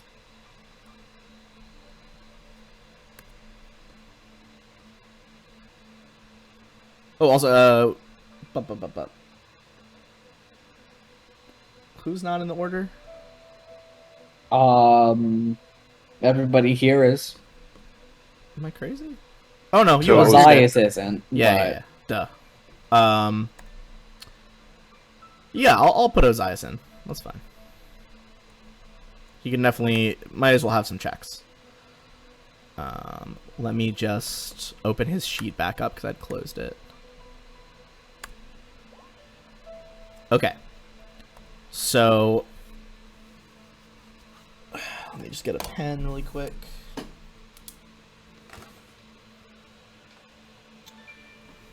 Sometimes you gotta just do old pen and paper. Alright. Cool. So, this is day 1 of 6. On the 7th day is the coronation. We're gonna start with Blaze. So, which of those factors do you think you're trying to, occupy your time with today? Hang on a second. Can we get Yes, go ahead. a rough idea of where we stand? I mean, do these all need the same amount of effort put into them? Do they all need the same amount of effort? I will double check. I believe they all do need the exact same. Okay, there are some that are harder than others, actually. I was mistaken. So, I'm going to say, if you guys just want to make a group diplomacy check to gather information, I'll give you kind of the starting attitudes of each group. Sure. Why not? And I'll actually make it so you guys... I'm going to make it so you guys can actually edit this. document of Hostile Talador, if you want to add notes about stuff to each one. Okay. So, I'm going to try to go through them in order here and tell you their starting attitudes. So, let's see. First one on your list is Public Perception. The Public Perception one, the starting attitude is unfriendly. So, not overly hostile, but it's still going to be a bit hard to deal with. So that's unfriendly. Typically in social combat is usually around 4 checks, 4 successes. Next up, you guys have Paid Informants. Paid Informants is also unfriendly. Then there are Professional Investigators. They're indifferent. However, because they've been paid so much by the crown, it is, and because of their professional reputation, they actually need 6 checks.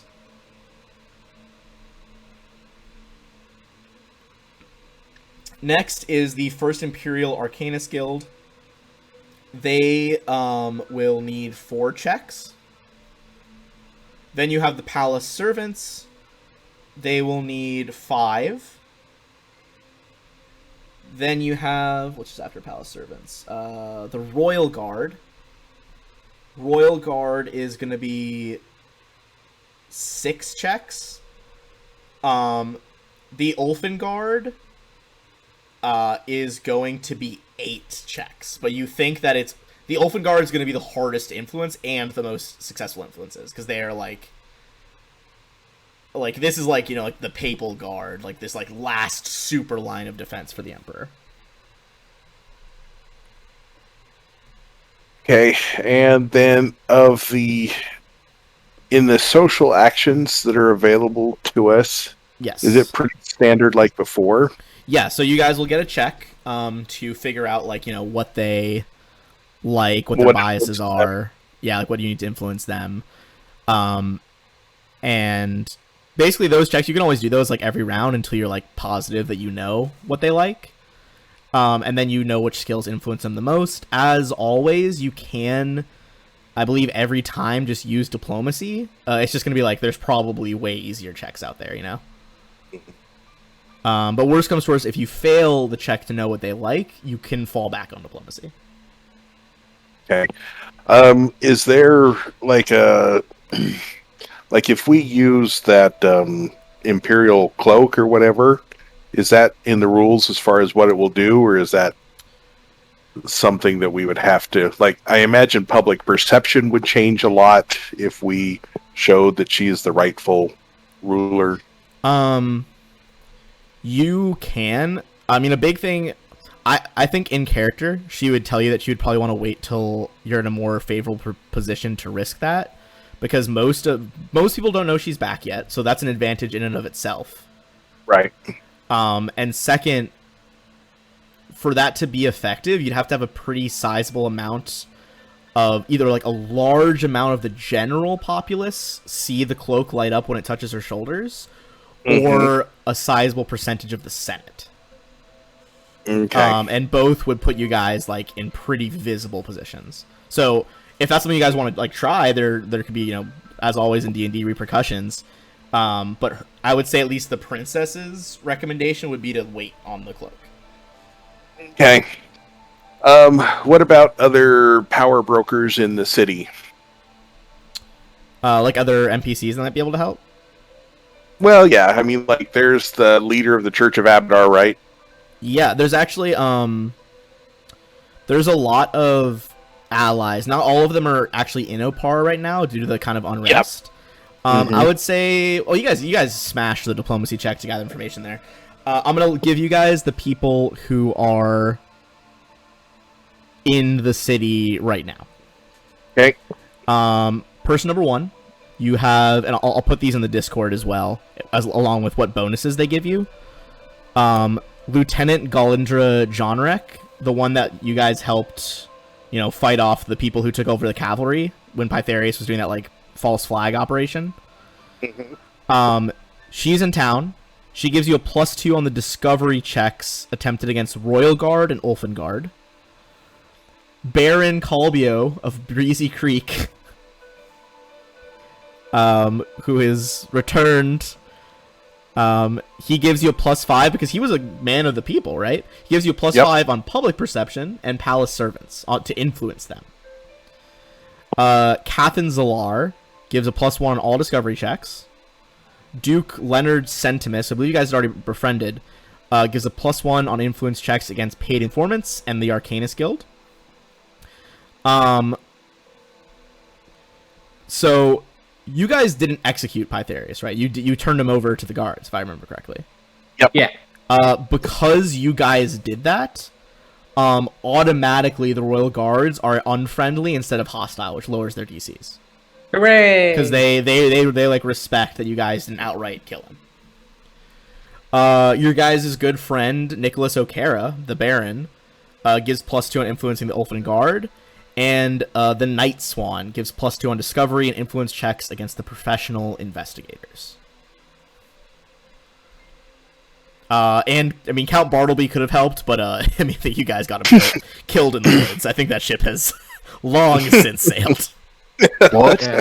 Something It's happened still- to Count Bartleby? It I know, sailed it's for, like, weird. 5 months. We told him he could go free, and then he suddenly died. Here Yeah, are man. here are the people from the respective. It was He fine, just last got like time. shot in the knee, man.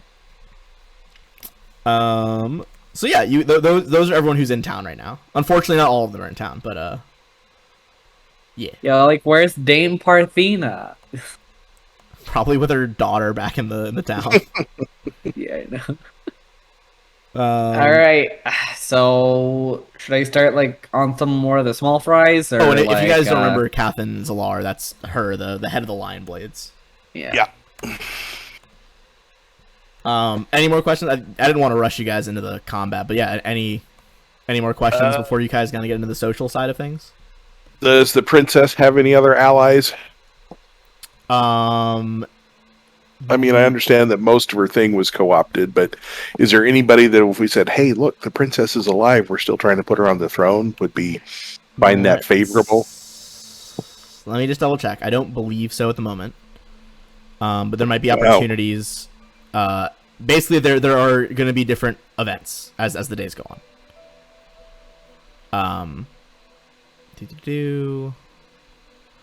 I mean, you would remember that Martell in that notes did say, like, if you guys need me, like, come find me at this spot. Right. Beyond that, though, not really. Those are the allies you have at the moment. Okay. Now, so I do have my Mage's Decree, where I can advertise to everybody. That's true. I would say that would certainly... I would definitely lower some DCs, especially for like when addressing the public people, or maybe the servants as well. Okay. Well, I guess really I would lower the DCs for maybe everyone except the I would say the Ulfin Guard and the Royal Guard are going to be hard to use that on, because I'm not sure that the Mage's Decree would get through the Palace wards. Okay. But I would say enough of the servants. I mean, it's a huge staff. I would say enough of them at any one time are like not on their shift would probably be outside the palace. All right.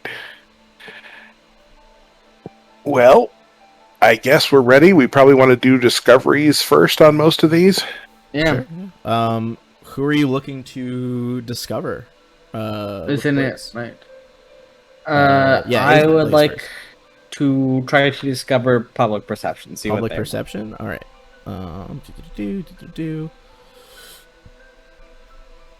Sorry, this is like the most complicated social combat yet. Each one of these dudes has like a full page in the book, so I'm just, like hopping back and forth.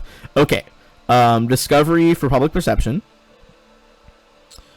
would be a knowledge local or a perception check to try to figure out what's going to influence them. Right. Perception it is 40. That is a success on discovery. So, in terms of their biases, well, I'll tell you now, their personality, you guys already know, they're tired of conflict. There's like, let's get this guy on the throne. The goal is they want normalcy, and are very worried about the potential of more violence right now. In terms of biases, the public loves a natural performer. So anyone with 8 or more ranks distributed between 2 perform skills, or 8 in one perform skill specifically, gets a +2 on influence checks. Okay, so Galatis, it seems like it's your turn. You got that perform oratory. In terms of what the influence checks actually are, the biggest two are going to be, or the biggest ones are perform, knowledge local, a profession skill to show that you're like, you know, person of the people, a heal skill, or an intimidate. Although I will say intimidate is the hardest because you know that they're done with violence. But the discovery check is only like part of your action, so you can still attempt if you do you want to try something on the public perception. I don't think I'll do it on public, since Galatis can take care of that easier. I would say I'm if you gonna- want, you could do a second discovery check on someone else, like in lieu of, you know, influencing that group. Alright. I will try to find out what the Arcanist Guild would be influenced by. Okay, the Arcanist Guild, to discover the first Imperial Arcanist Guild, that is going to be Knowledge Arcana or Sense Motive. Okay. Let's see, which one is higher? Be Sense Motive. Wait, just one echo. Okay, there you go. Nat 20, 45. Beautiful. I'm going to give you a bunch of intel on the Arcanist Guild. Okay. Wounded. So much like the Senate building, the Imperial Palace is, you know, rat's nest of all these magical things. Some have been around for hundreds of years. Some are modern spells. But they're all led by the Arcanist Guild and maintained by them. They're basically an association of abjurers and diviners, led by Guildmaster Adula Statisco, who I believe you guys met her at the initial party like so long ago. Their personality, they like to tell people that they're very like neutral, but they're often, the reality is they're kind of overconfident in themselves, and there's like this air of casual cruelty where they're kind of like, oh, you know, non-spellcasters, non-royalty, like fuck the peasantry. Rude. Oh yeah, they're not good people. They are objectively more inclined toward arcane casters, so alchemists, arcanists, you know, magi, sorcerers, wizards. Yeah. People like that get a +2 to influence them. Wunderbar. They don't like unreasonable and what they call codependent casters, like divine casters, clerics, inquisitors, and the like. That's a -2. They fucking hate nature casters. They think it's like a disgusting art. So druids and hunters get a -5 to influence the guild. Oh my. Yeah. In terms of what is the best things to influence them with, Knowledge Arcana is the big one. Then Spellcraft, Linguistics, Bluff, or Disable Device. And then, of course, Diplomacy is, you know, always an option. Good. Alright, so that's my turn. And I know that these are a lot, so if you guys need, like, reviews on stuff, just, like, ask. You guys have made the successful checks. Ozias is... let me just double check Ozias' skills. Apologies, I don't know them super well off the top of my head. I like that he removed all the ones that, like, aren't relevant. His skills list is, like, 4 skills. It's Intimidate, Knowledge Planes, Perception, and Sense Motive. Can you probably do discover- sense motive somewhere. Yeah, I'm looking for some ones you guys haven't sussed out with Sense Motive yet. Okay, the Sense Motive for the Palace Servants is actually pretty low. I'm gonna roll that for him. Okay, that is a success.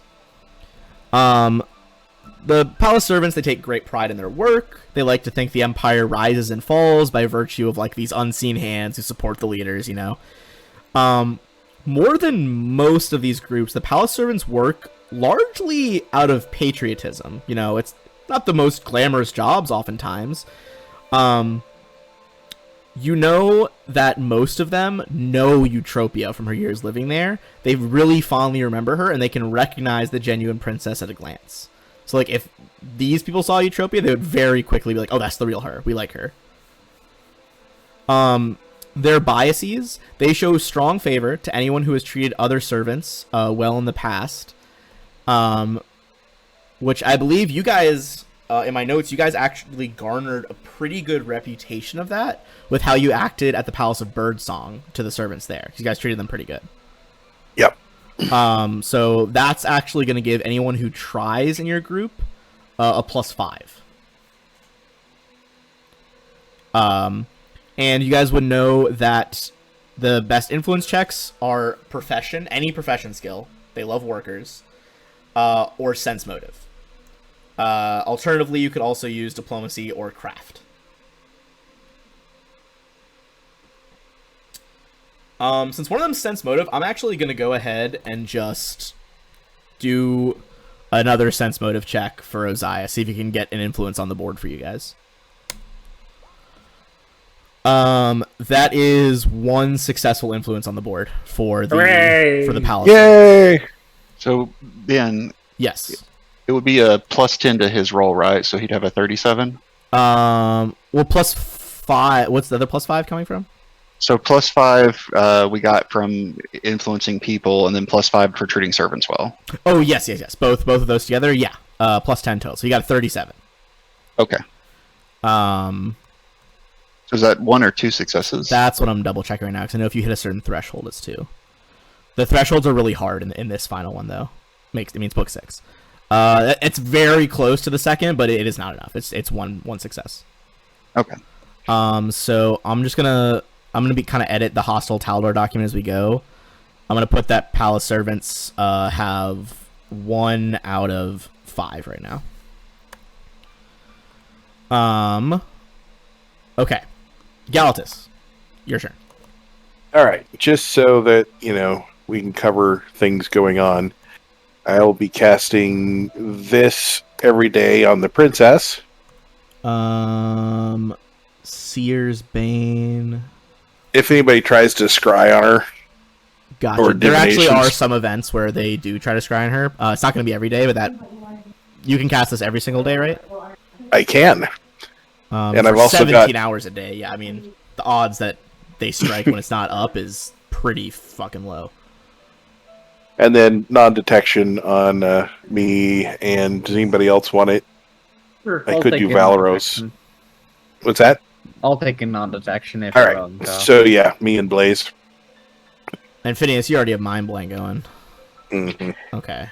Yeah. So we're sitting. You're sitting pretty Oh, against. By the way, the I diviners. got a very new epic spell that I'll be casting on Blaze constantly from Seraph, called 9 Lives. Does it give you 9 lives? No, I'll send the link to it in the chat. It does Okay. a lot of stuff. Yeah, it makes sense. Okay, where's my character sheet? Do you have 8 ranks in this at least? I assume so. I have.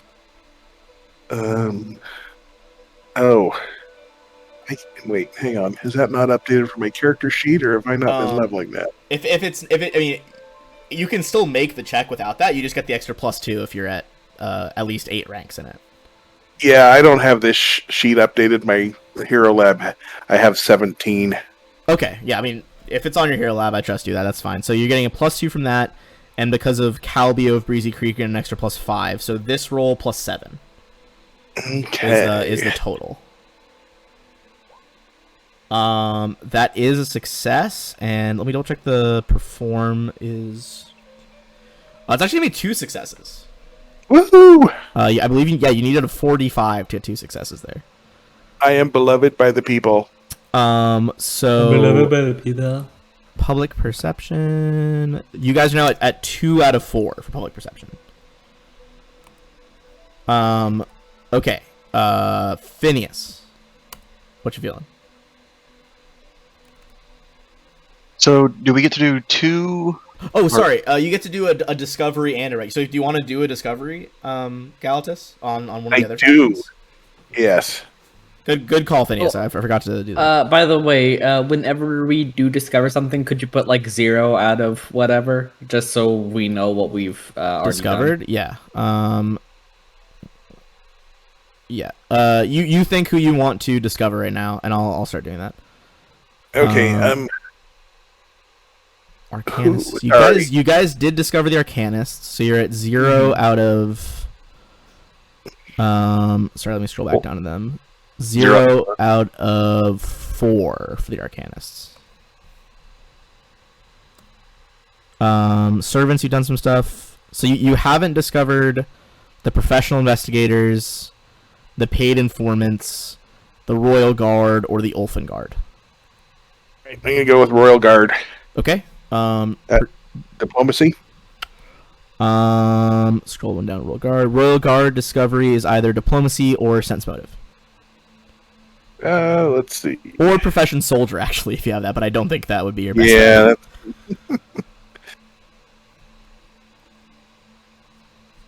Yeah. So in that case, just diplomacy or sense motive, whatever is higher, really. Okay. Okay. So yeah, you start kind of with your remaining contacts. You guys still have your network of spies. Trying to figure out what exactly is going on with the Royal Guard. So you know the following. I mean, they're super honorable. You guys already know that they're handpicked from the military, basically. At any one time, there are over 200 Royal Guards at the palace. Effectively, they're all about 15th level human fighters. Dang. Oh yeah, I mean this is a haven of powerful people. In terms of their biases, the Royal Guard are favorable toward anyone of high birth, so anyone with the Child of Opara trait or the Noble Scion feat gets +2 to influence them. You guys avoided. You guys have the bonus for sparing Pytharis. If you had killed him, you would have gotten a -5 on checks against them. In terms of what checks you need to influence the Royal Guard, Profession Soldier is the biggest one. Diplomacy as always. Sense Motive, Knowledge Nobility, or Perform Strings or Winds. I guess because military band is what I assume the logic is there. But then what about percussion, baby? What about sculpting? Yeah. They're not My into, information. they're not into. My favorite. I guess they're into the instrument performing is arts, the not the fine arts. Hammer and chisel. Yeah, so that's their deal. So do you guys now have? Let me edit that in. You guys have 0 out of. There's a 0 out of 6 for the Royal Guard. Wouldn't it be 0 out of 4, Ben, because it was reduced to friendly from hostile? So the friendly from hostile reduces the DCs, not the overall number of checks. Okay. So all their DCs were dropped lower, and that's not counting the extra bonuses you guys are getting. Okay. Yeah. Yes.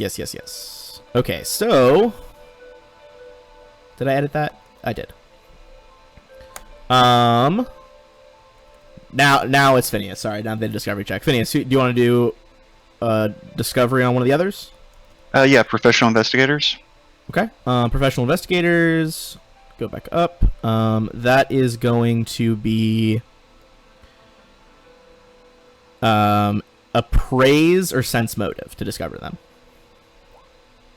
Sense motive 38. That will be a success. Their Carious informants work for the fun of it, but the hired investigators are professionals with no agenda and a minimum of ego. They do their job, and at the end of the day, they clock out and go home. Their goal is ultimately just be paid for rendering the service and making sure they don't break their contract. You know that they're pretty big on Abadar, so attempts to bribe them probably won't work. I think this check would reveal, because they're we're gonna fulfill our contract. How about somebody who can use linguistics and show them ways out of their contract or ways to get around it? I might add some. So linguistics actually is going to be one of their checks that you can do on them. So I would definitely have. I would say that would be the flavor of that. In terms of their biases, investigators really respect other socially minded individuals. So bards, inquisitors, investigators, mediums, occultists, rogues, and vigilantes all get +2, but they become wary around known criminals, which is -5. Gnome criminals or known criminals? Known KNOWN. You guys would think that since none of you were particularly stealthy in how it works, or like in your dealings this whole time. Oh, I mean, you guys are specialized in subterfuge. I would say anyone who specialized in subterfuge wouldn't take that penalty, but if you didn't specialize in subterfuge as a persona facet, you would take the -5 penalty for being a known criminal to them. I was going to say, Phineas has been relatively unknown through everything. Yeah, I realized as I was saying, I was like, no, that was Phineas' whole fucking shtick. Yeah, he's been that shady big man behind Utopia this entire time. Yeah, I would say Phineas, if you try to influence them, you would not take the -5 penalty. Okay. And then, so yeah, linguistics, appraise, sense motive, diplomacy, or a profession barrister, which is basically like lawyer. That is the easiest one. They big on lawyers. They big on lawyers. Okay, so now that is, let me double check how many successes they need. 6 successes, because they are pretty true to a contract. So I'm going to put them at 0 out of 6. Who are you trying to influence with this round? I'll try to influence them. So it should be a 56. 56. All right. That is. Oh wait, I forgot something. So that should be a 59. You're good. That's 2 successes. So that's gonna bring professional investigators to 2 out of 6. And with that, I'm gonna spring a new mechanic on you guys as well. So you guys clearly this is a very successful first day. Here's the problem: the King Nabi has a lot of resources, so there's no save against this. He doesn't need to roll. But at the end, I'm gonna tell you guys still have 2 more rounds today.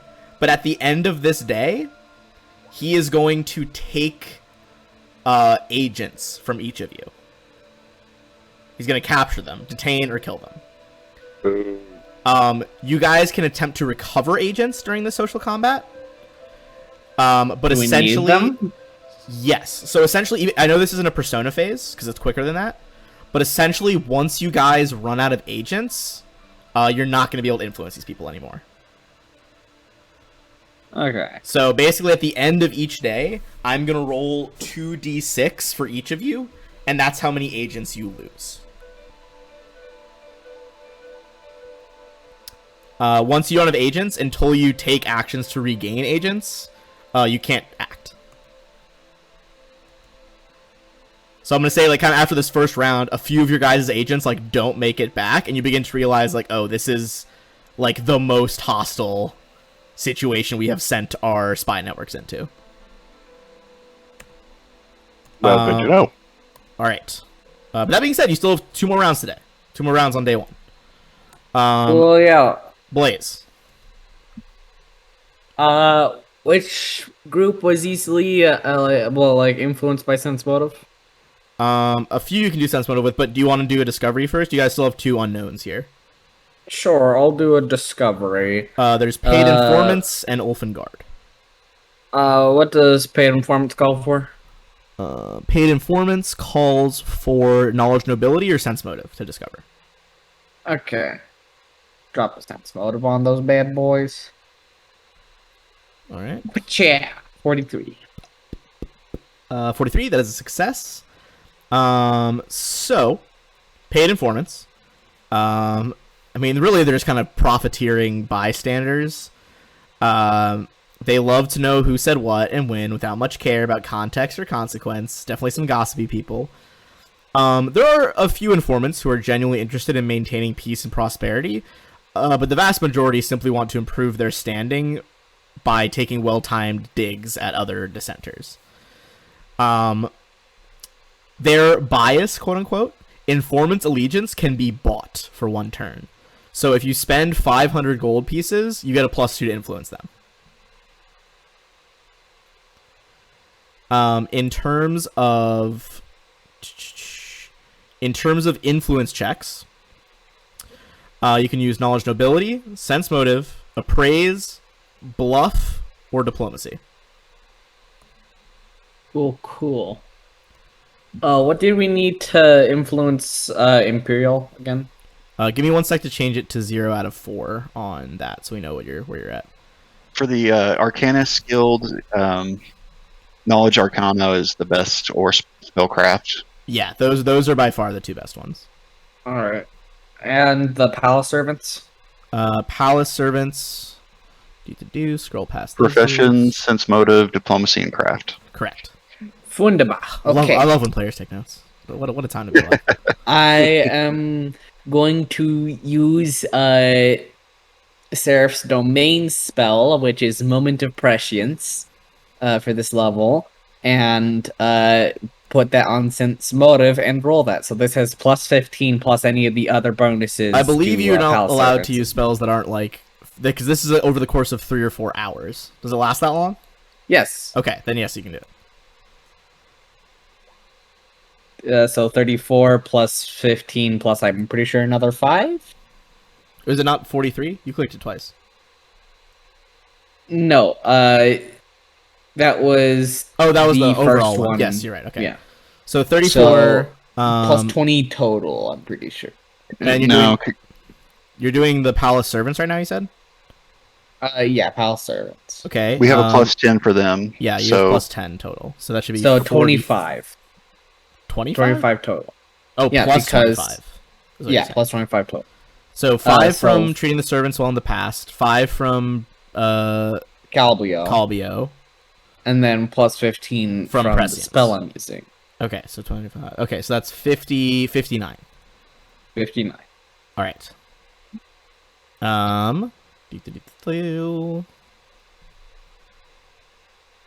All right, so that was Palace Servants. That is another 2 for Palace Servants, Augurs. which All brings right. us to 3 out of 5. That's my turn. All right, Ozias. I mean, he's just gonna go for a sense motive on Palace Servants too. That is 1 success. So they're at 4 out of 5. Galatas. Okay, so we Uh, don't know should the Elfin we- Guard, right? We don't know Olfengard. I was just gonna let you guys do discover. that for more fun. Yeah, I was just gonna let you guys do the discovery though, so it's not just me rolling for my own discovery, you know. All right. Okay. What were the discoveries for him? For them? Give me 1 second. I'm just updating 4 out of 5. Lots of note keeping in this one. So okay, so for the Olfengard, discoveries, it just sense motive is the only option. Bingo. Okay, that is a success. Biases. Olfengard respect their fellow warriors. Brawlers, cavaliers, fighters, paladins, rangers, slayers, and swashbucklers. Any of those classes get a plus 2. They harbor a intense superstitious distrust of arcane casters, minus 5. What? To influence them is sense motive, survival, knowledge, history, or diplomacy. Cool. And they are the hardest. They have 8 successes needed, and they are the hardest DCs.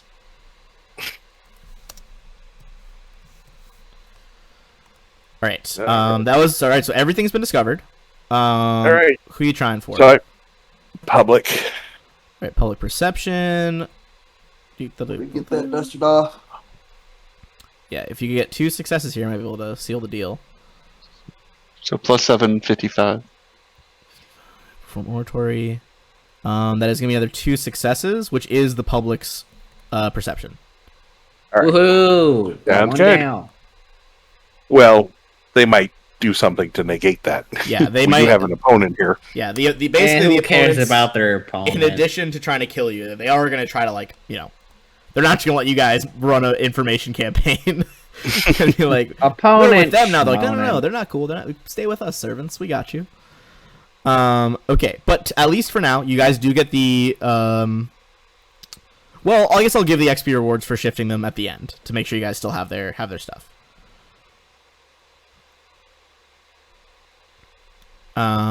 Okay. However, there is as long as they are currently influenced by you guys, there is a bonus on each day. They reduce the number of agents each of you lose by 2, because they basically start providing, like, hiding places for loyalists and operatives. Us poggers. That's great. Phineas, God, there's so many factors in this.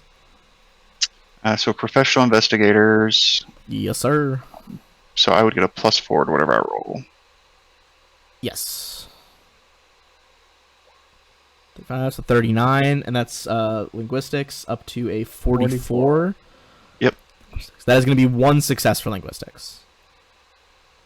And usually I can do 2 things per round. Does that apply here? For which ability? For being his facet Master. leveled up. Yeah. I Being believe that was just for persona phases. And this is technically social combat. Okay. Yeah, okay. I think that's there just anything for else to persona. So hold on. So you just upped professional investigators by 1. Okay, so you're halfway done with them. Nothing else to discover, so Blaze. Oh, that's the top, so this is round 3. Final round for today. Then we get into agent loss. Alright.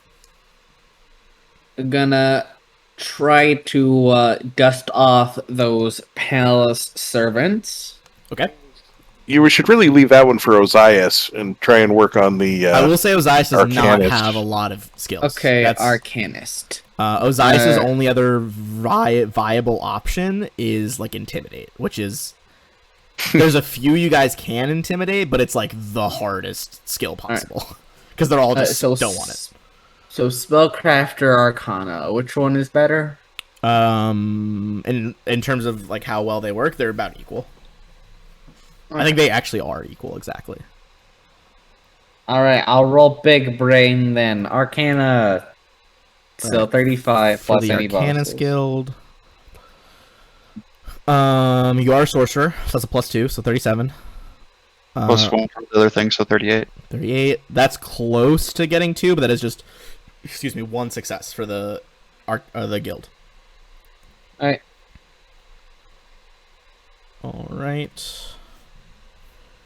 Ozias is gonna try and polish off Palace Servants with a Sense Motive. That is not gonna do it though, however, that's a fail. It would be a 25. Does that? Oh yes, sorry, with the bonus. 25 is much closer. Is it 25? The DC is 25. Sorry, thank you for reminding me. Yes. So he hits it exactly. So now we're full with them. Alright, so let me edit. Palace Servants is at 5 out of 5. And they will also give you guys a bonus as long as you all are maintain that, hold on them. Their bonus is going to be okay, what the first, it gives a couple things. The first is that it gives you a bonus on discovery checks, but you guys have already nailed those.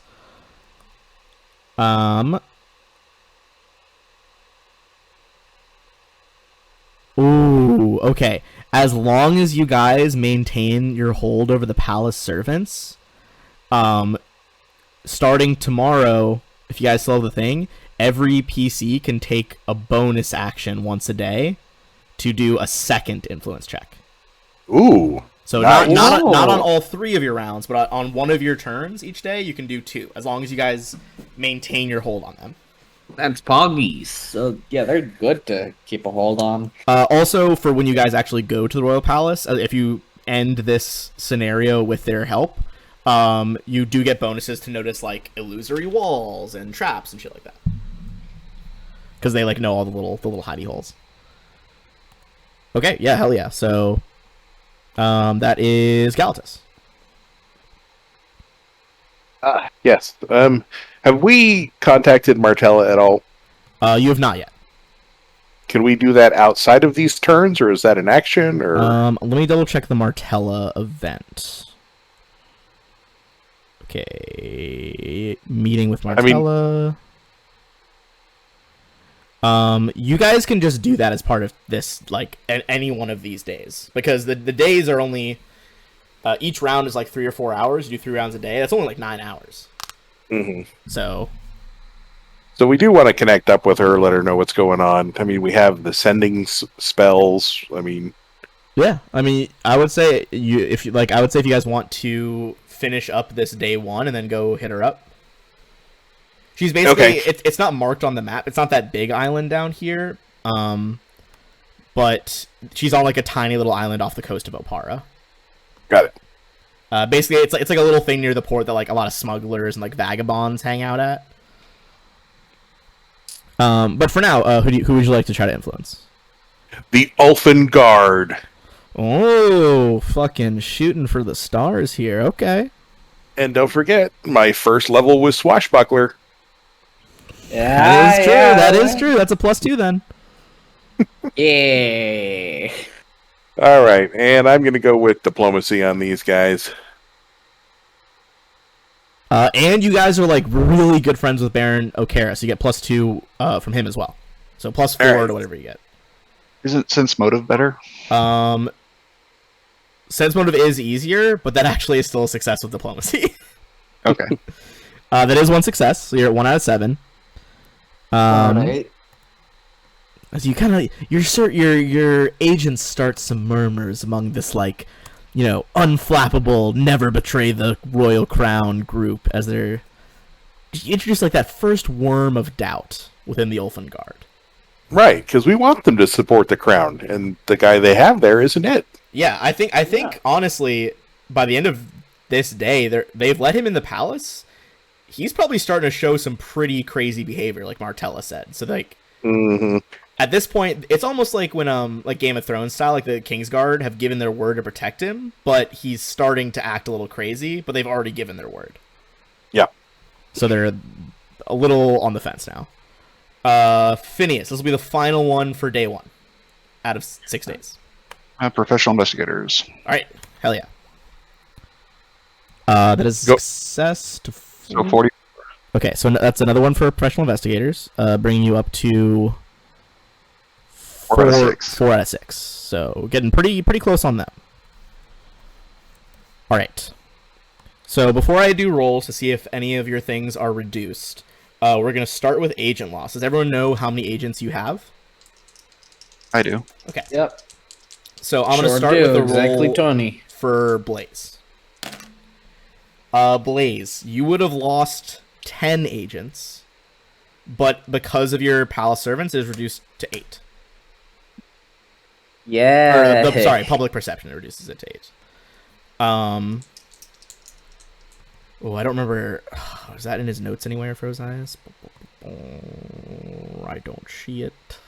I don't think he's actually ever participated in a. That's true. Well, it does say if someone hasn't done that, they get to use their charisma modifier, or not modifier, their charisma score in place of servants, and the charisma starts going down. Okay. Which will eventually happen to you guys. If you lose all your servants, your charisma starts going down. If it reaches 0, you're just like out of this discussion. Yeah, like that had happened. So I think I'll be good. I'll give him an extra like few numbers on top of his charisma. So I'm gonna say he's got an even 20. So his is currently down by 7. So he's at 13 final scenario points. We'll call it. Galatus. FSP. 8 reduced to 6. And Phineas, 6 reduced to 4. Can't wait to roll a 12 and get it reduced to 10. Okay. So, events that are gonna happen. Well, this one doesn't help you guys much anymore, but on the second day, there starts to be festivals getting into the city, like to celebrate the impending coronation, and all the free-flowing wine loosens lips, granting a bonus to discovery checks. But you guys have made the discovery checks. But worth mentioning, so that's pretty funny. All right, so you guys are going to Martella tonight, right? Before you start your next day of work. Yep. Oh, and sorry, I'll do. You guys think what you're gonna say to her, and I'll do rolls to see if any of your successes are countered a little bit. Start with public perception. You guys keep public perception. You still have a lockdown on that. Wow, no loss on professional investigators either. Damn, I'm rolling trash. Ooh, a nat 20 on Palace Servants though, so it goes down by 2. So no changes in anything except Palace Servants, which has gone from 5 to 3. Nice. Okay. Overall, pretty good success though. Yep. All right, meeting with Martella. So, you guys go to this small island. It's called the Grand Bridge Vagabond Camp. She's in this, like, shabby little tent. As you guys enter, Martella is already waiting. Martella stands next to a table covered with parchments, letters, and studying a map of Imperial Square. Her makeup's gone. Her hair is tied up in a plain headscarf. She could be one of thousands of commoners in the city. She looks up when you enter, her face drawn and eyes worried. Her expression lightens at the sight of you. And she's, oh, thank the gods, I knew you'd make it through. And as you guys kind of part, and I presume you guys are keeping Eutropia close to you to protect her. Yeah. She sees Eutropia. You see Martella full, like, bursts into tears and runs and hugs Eutropia. Well, if we let her get that close. Yeah, I mean, do you guys let her get that close? I think we're I'd say you give me a sense motive check at least, see if you can. Yeah. True sight. True sight, and with sense motive. Yeah, I mean it's her, and this is like her childhood friend. She's very happy. All right. So you guys probably, and Eutropia probably kind of fills her in on what you guys did for her, the general situation, the successes you guys have had so far in influencing. And Martella begins to fill you guys in on return. She says, look, it was only a few hours after you left that Carius was named heir. In one swoop, Eutropia's murder was laid at your feet. The advisors unanimously declared Carius the true heir. The nobles are scrambling, I know, but it's hard to argue the fact when all the divinations and tests keep showing that Carius is who he says he is. The thing is, she frowns, thinking she speaks, the way it happened so quickly and precisely only makes sense in my research so far if Carius himself set it up. So he must have waited for you to be out of the way, then declared you criminals and set himself in the position for the throne. Even I believed him. It's as if there was like a shadow hiding behind him the whole time, letting the child play a role on its behalf and quietly making those preparations. I just never thought he could betray us like this. Well, we should go ahead and explain to her what's going on. Yeah, it even says, like, if you guys have the journal, it makes it go really quick. You guys show her Panavar Lotheed's journal, and she's not a caster, like, not a big caster anyway. Yeah, she goes through everything. She's like, okay, like, maybe we can still save him, et cetera, et cetera. At this point, though, Eutropia kind of turns to you guys. She's like, look, I beseech you that if it's possible, please save Carius. I don't want to lose him again. But of course, none of this is his fault. No. But she kind of concludes, Sally, that she's like, if that becomes impossible, at least lay him to rest. He doesn't deserve like a tormented half-life. So as this, kind of dark statement hangs in the air, Martella kind of picks the conversation back up. And she's like, well, look, I was able to make one recon mission to the palace, and I smuggled out a pair of these. With the princess's permission, I'd like to give them to you and keep one with me. She pulls out 2 magic rings. They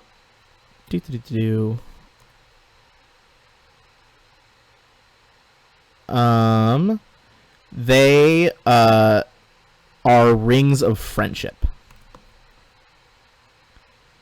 which I believe they're named something else in the actual archive. Rings of friend finding. Okay.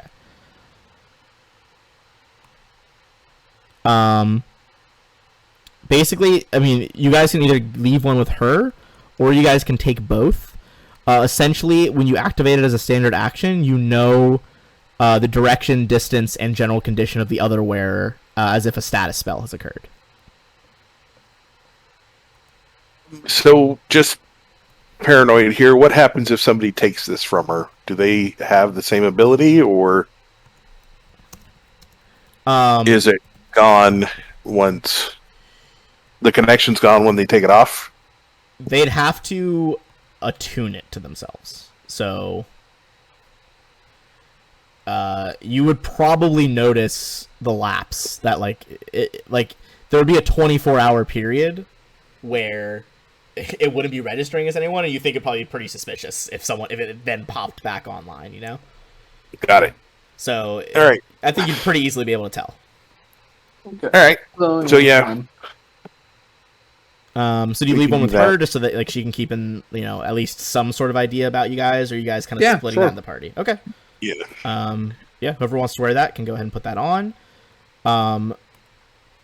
She also is able to share with you guys some of the information about the palace that she was able to gather really quickly and stuff that she already knew. So, physical defenses. The Imperial Palace is surrounded by 30-foot-high stone walls that are reinforced with magic, and lined with continual flame spells every 60 feet to provide the palace ground with at least dim illumination at all times. Each of the 5 gates bears an iron door with an iron portcullis, kept sealed by night, open by day. Imperial Palace sentries patrol the grounds in pairs every 15 minutes. 2 stand at attention at each gate. In addition to the elite soldiers, there are large units of Taldan phalanx that can be mobilized against intruders in 1d6 minutes if the alarm is raised.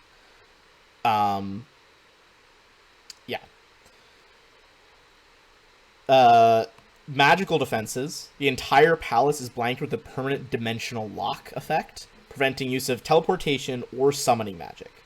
Specific individuals, often members of the royal family or special guardians, can be attuned to the effect, allowing them to teleport or summon normally. This isn't something like Pytharius's castle where you could take an item and do it. You'd have to they'd have to help you attune for 24 hours. You would also know that there is lead sheeting in all of the walls to block divination effects. Lots of alarm spells. She tells you that once you're inside, you'll have to find Carius.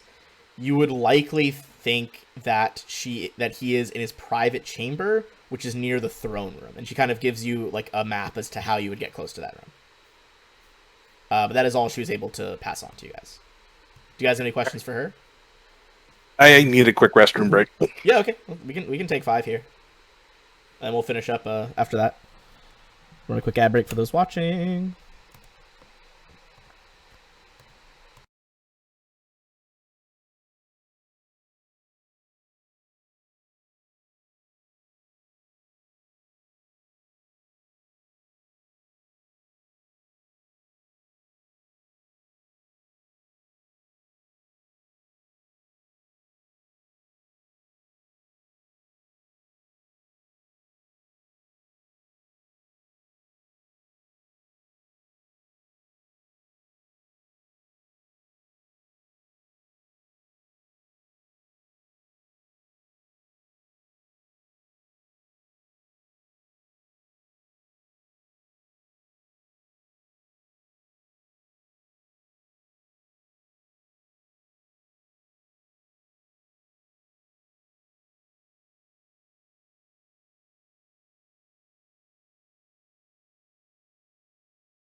let's hop back in. Did you guys have any more questions for her before you start your second day? I don't know if there's anything else she would know that would be useful to us. I can't think of anything to ask. Yeah, I mean, her spy network was pretty devastated, so... What's the fastest way to kill a child? No, we know that one. Eutropia just, like, bursts into tears. Please, Die. let him rest as Don't peacefully as actually possible. ask Could we that. break his neck? It's a quick and disintegrate. Also, she describes she does describe to you the look of the palace sentries, so you know which ones are like the patrolling ones versus the like more powerful ones. These are the sentries, and I fucking love their like very medieval look. They're really cool. Where's the art? These are the patrollers, who are all polearm fighters. Ooh, Wonderful. very similar to the Swiss Guard. Yeah, they're real fancy. And also real Speaking deadly. of killing children quickly, I have a anecdote I would like to share after the end of the session. Okay, all right. I'll stick around for it. Okay, so day 2. We got three rounds on day 2. At this point, since all of you have lost some servants, there's no, like, losing a certain number of servants isn't going to negatively impact you. It's really only once you get to 0 servants. So you could take the action to try to regain some servants here, or just keep going. That would be one of your actions for a round. Blaze, what would you like to start with? Alright. First things first. Imperial Arcanists. Trying to get those boys up. Hell yeah, go for it. Knowledge Arcana, baby. That is another success. Okay. I believe you're adding +4 to that from the other stuff. So, Correct. yeah, it's still enough to just be 1 success. So that's 2 out of 4 for the Arcanist. Mm-hmm. Osiris, get those palace servants he is back going to up. try to get those palace servants back. I can't believe he told us they were all done and there's still like 2 to go. Which 2? The palace servants, there's still 2 successes to go, and he said he was done. Osiris is like, they've been talking. Like they Flying brought it liarson. back. Alright, Osiris. I still find it fucking hilarious that like he just got rid of all the other skills on this menu except for the ones he uses. Fucking incredible. I did pretty much the same thing with Seraph. Okay, so he does get 1 success. They're back up to 4 to 5. Okay, Galatus, what you thinking? Working on the Elfin Guard, going with the sense motive, adding all the bonuses. I think that just brings you to 42, right? Or no, I think you're getting plus 4. 44. Okay, so that is just 1 more success. They real hard to influence. I'm very diplomatic I mean, that's very true. and sensitive. Phineas. Going with the professional investigators. Alrighty. Might be able to double jump them back up to full. So 41, and then Plus 4, so 45. 45. I think that's like just shy of the double jump. But I mean, it's certainly a success, though. Okay, so 5 out of 6. Okay. Round 2, Liz. Yeah. Are we doing the same thing again? Alright, trying to bump Arcanist up to the next level. 36. Okay, Arcanist are now at 3 out of 4. 1 more success will grant you guys their bonus. Ozias is going to try and finish off restoring the palace servants to 5 out of 5. He is going to succeed. So, do we get that bonus action this turn, or will we have to wait till next day? Let me double check that, because I think maybe you just get it on. You could just do it this coming round. That would be epic. All right, palace servants. You can do it. You can do it the round 3 of this day. I'm going with those professional investigators to start. Okay. All right, professional investigators is maxed the fuck out. Did you guys? I don't think you guys had them before, so I can read you what their bonus is. Yep. All right, let's see. We got our professional investigators. Your bonus here. You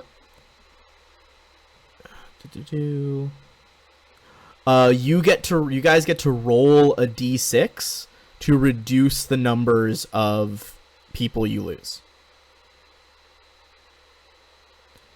Nice. The number of agents you guys lose. So you guys still already, I believe right now, still able to reduce it by 2.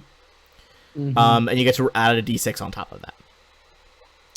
Cool. Because of the level of that final success, Phineas, you do learn an interesting rumor from the investigators, and that is that Carius's personal bodyguard, Var, is rumored to be a lycanthrope. Wonderful. So just deliver our weapons real quick, you know. Yeah. So now you know that going in before you even go to the palace. Okay. And second action? Second action, I got a 50 on paid informants. 50 on paid informants? Okay. Yep. And that was sense motive for them? Yeah. I believe on paid informants that's actually a double success with 50 here. Yes, that is. That's 2 successes for them. Woot woot. All right. Yeah. And remember, the paid informants, you guys can always get an additional +2 if you bribe them 500 gold. Can we do that after the roll? Honestly, sure. They're pretty fucking greedy. Because I'm just picturing the interaction. You're like, all right, like your spies, like, oh, can you give us information? And they're like, I don't know. I'm like, how about 500 gold? Like, oh yeah, we got you. Yeah, I think you can definitely wait till the result to see. All right, round 3. I believe Phineas is the only one who's used his double action so far.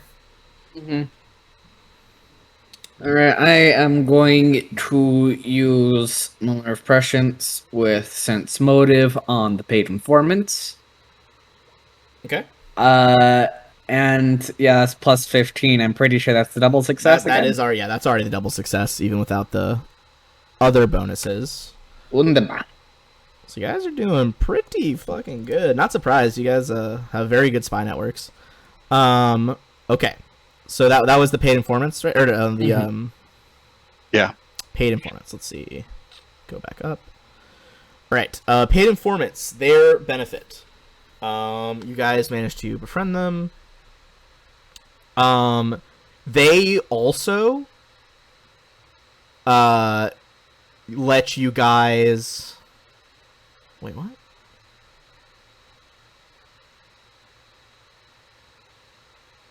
Oh, I misunderstood the earlier thing. You guys don't roll to reduce that thing earlier. The damage just goes down from 2d6 to 1d6.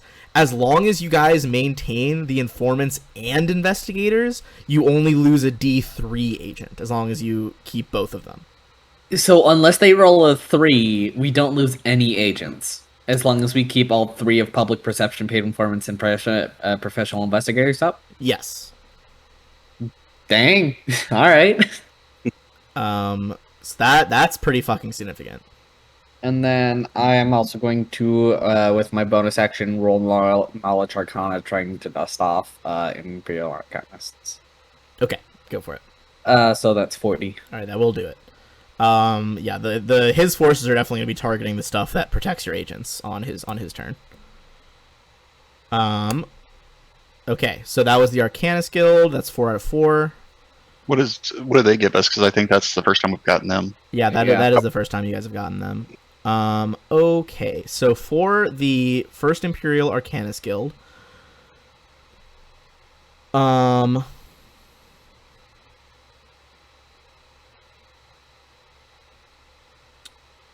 ooh, okay.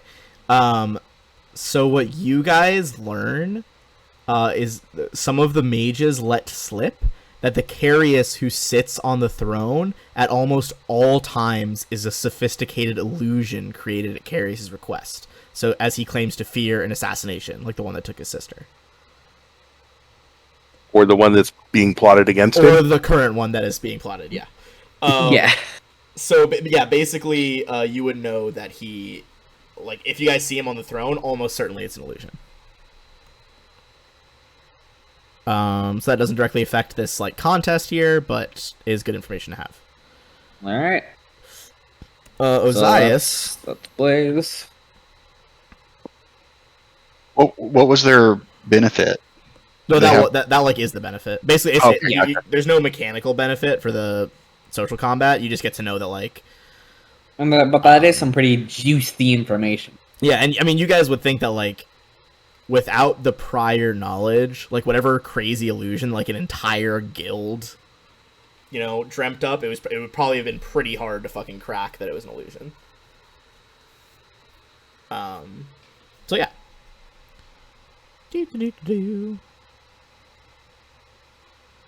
So that's Ozias now. Only people left are the Royal Guard and the Ulfen Guard.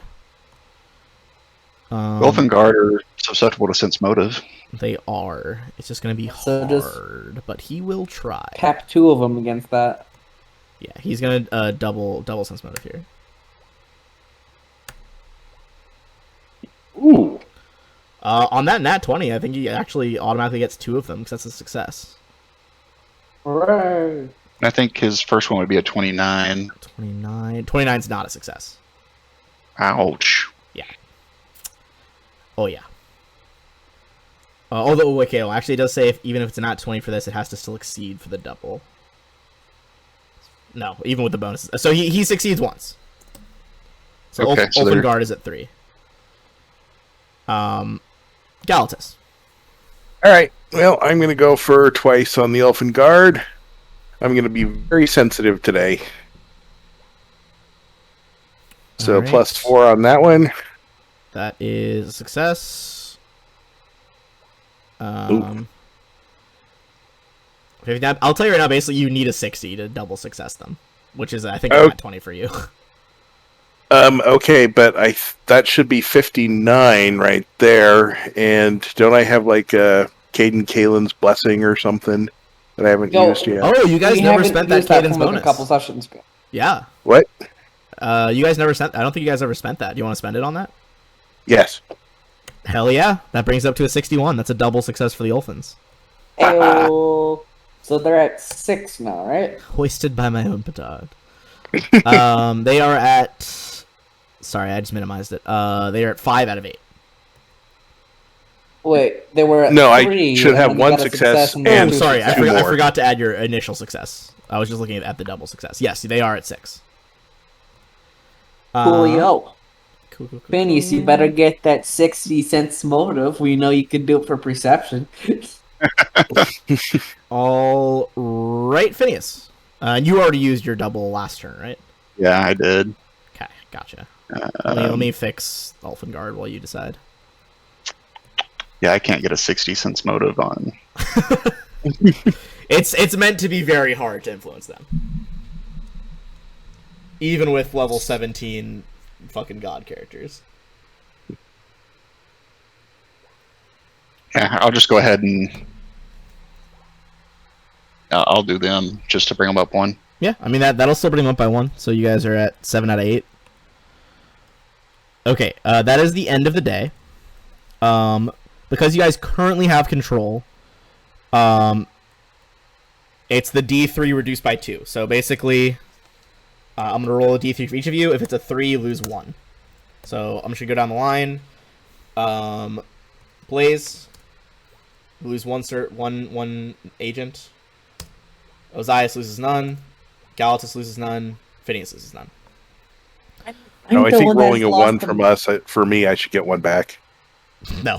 No, I Um, am the only one that has, like, I am the one that's lost the most agents so far. This is unfair. They are absolutely gonna try to. Carius' side is gonna try to take you guys to fucking task to stop that bonus from happening because they need to take out your agents. So, let us see. First, they're going to start off with public perception. Try to reduce that to get the automatic reduced by 2 out of the way. They, on a nat 20, are going to reduce public perception by 2. So that goes... Huh? Sorry. Oh, yeah. I just... Yeah, it's not automatic. It's like with their bonus, they can do that. Okay. Yeah. Next, I believe it's the paid informants with... Wait, what's the combo? Paid informants with professional investigator. Okay, so yeah, paid informants, they're target... I mean, they can target everything, I guess, really, so I shouldn't even be bothered looking, but they're gonna use a few bonuses they have specifically on those ones. They fuck up the paid informants. You guys maintain full grasp on them. They're gonna reduce professional investigators by 1.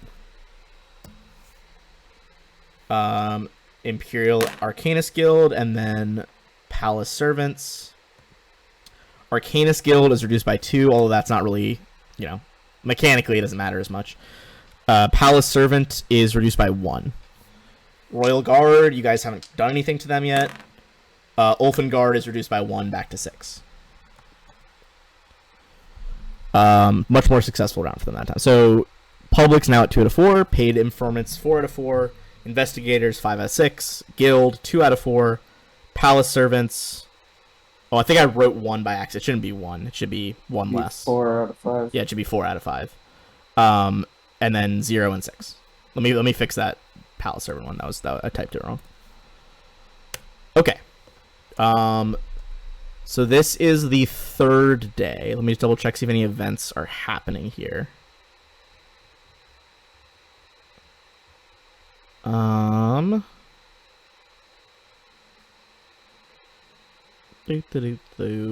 is happening on the 3rd day.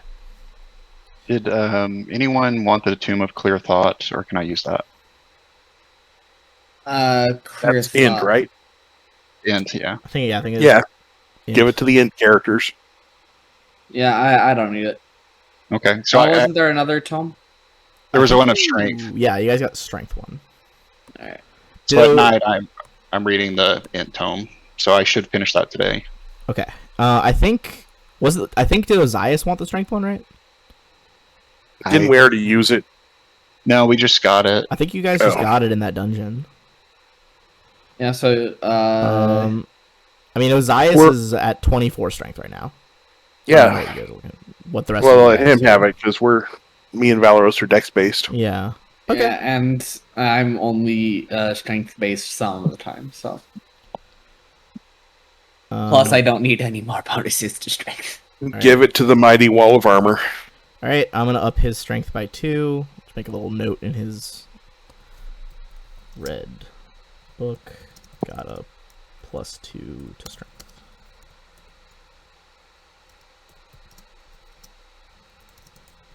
Okay. There we go. Okay. So that's all factored in. Blaze, day 3.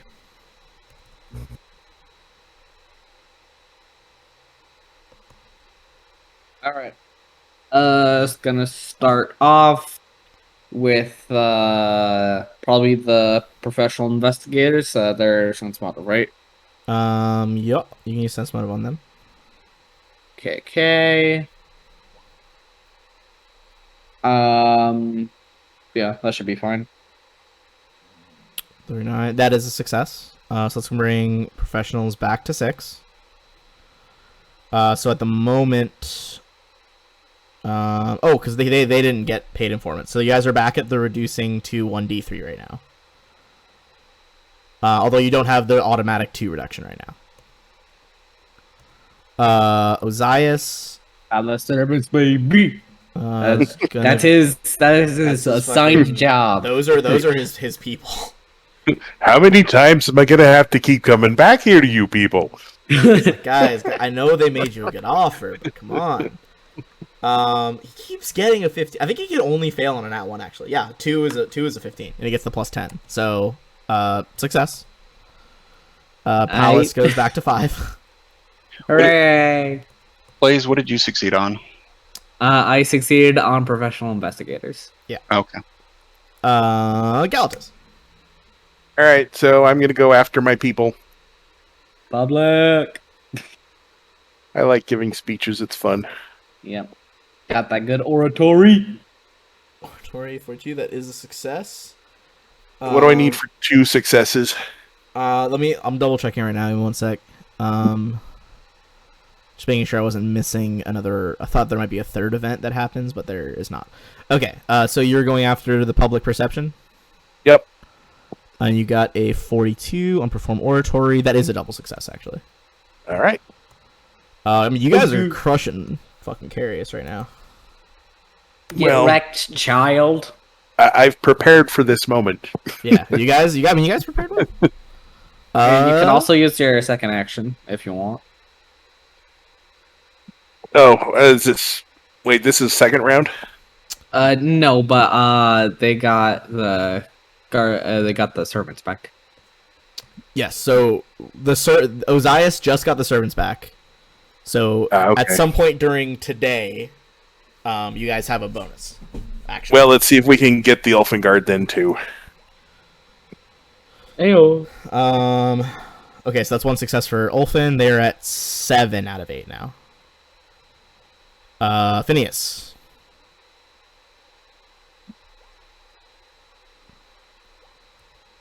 Is that for What's Ulfin? this for?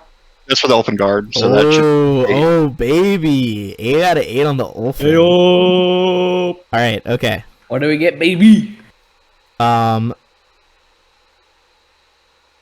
very own Ulfin. Okay. So you guys would know that so the Ulfin Guard is a really powerful multi-class, so like a very powerful fighter and a few other options combined with Barbarian. At this point, there's no bonus in this social combat, but with potentially the exception of Vor, who is the direct bodyguard of Carius, the Ulfin Guard are going to not rage at you guys. They basically are now seeing you as worthy adversaries rather than just a threat that they can use Furious Victory to crush at all costs. This is now a battle of honor. I want to rage, but I just can't with these guys. Yeah, I mean, pretty much they just gross. really respect the shit out of you guys right now. How do you spell for? Because I'm just going to spell like that until you tell us. It's not. It's VORR. Although, With the exception of Vor. I mean, I guess maybe because he's a werewolf and he eats people. I don't know. It seems like a bold naming convention, to be honest. Yeah. So I got a 41 on the Royal Guard for my second action. 41 on the Royal Guard. Okay. Second action. That is a success on the Royal Guard, bringing them up to 1.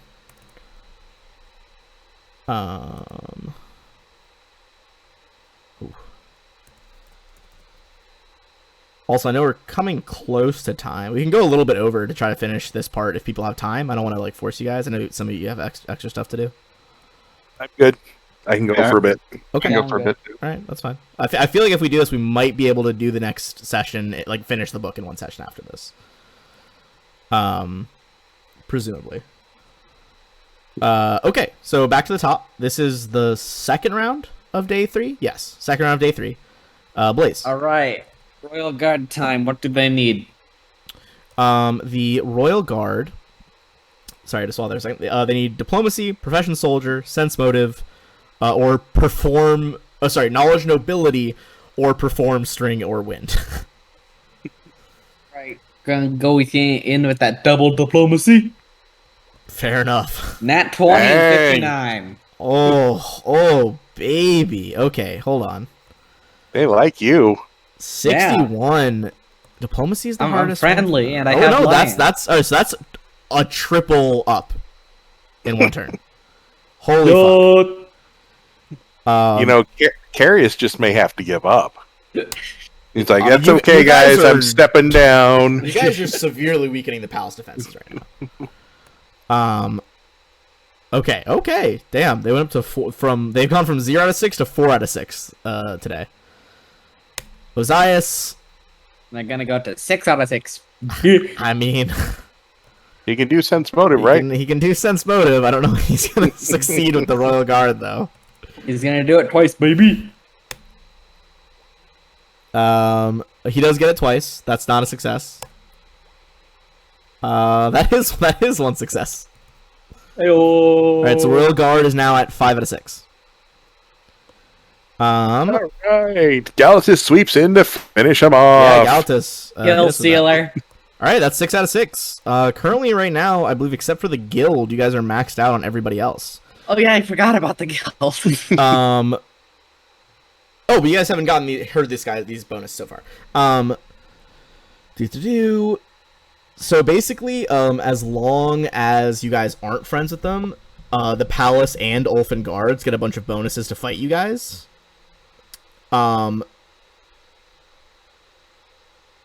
As long as you guys can maintain control of the Palace Guard through the rest of this situation, there will be one of the 6 Palace gates will be left unguarded at a prearranged time for you guys.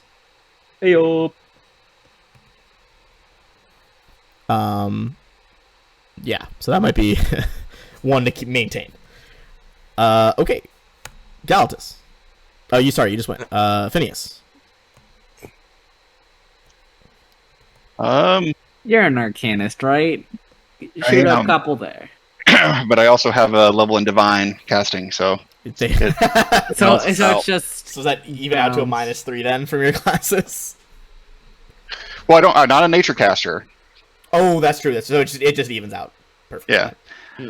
Actually, I'm I love the gonna idea that, go like, visit. Phineas goes in and meets them, and it's just they're like, oh. what? All right. Sorry. What is Phineas doing? Phineas is going to go visit with a high priest of Pharasma Oh. Okay. with a very special contract. All right. Let me double check something.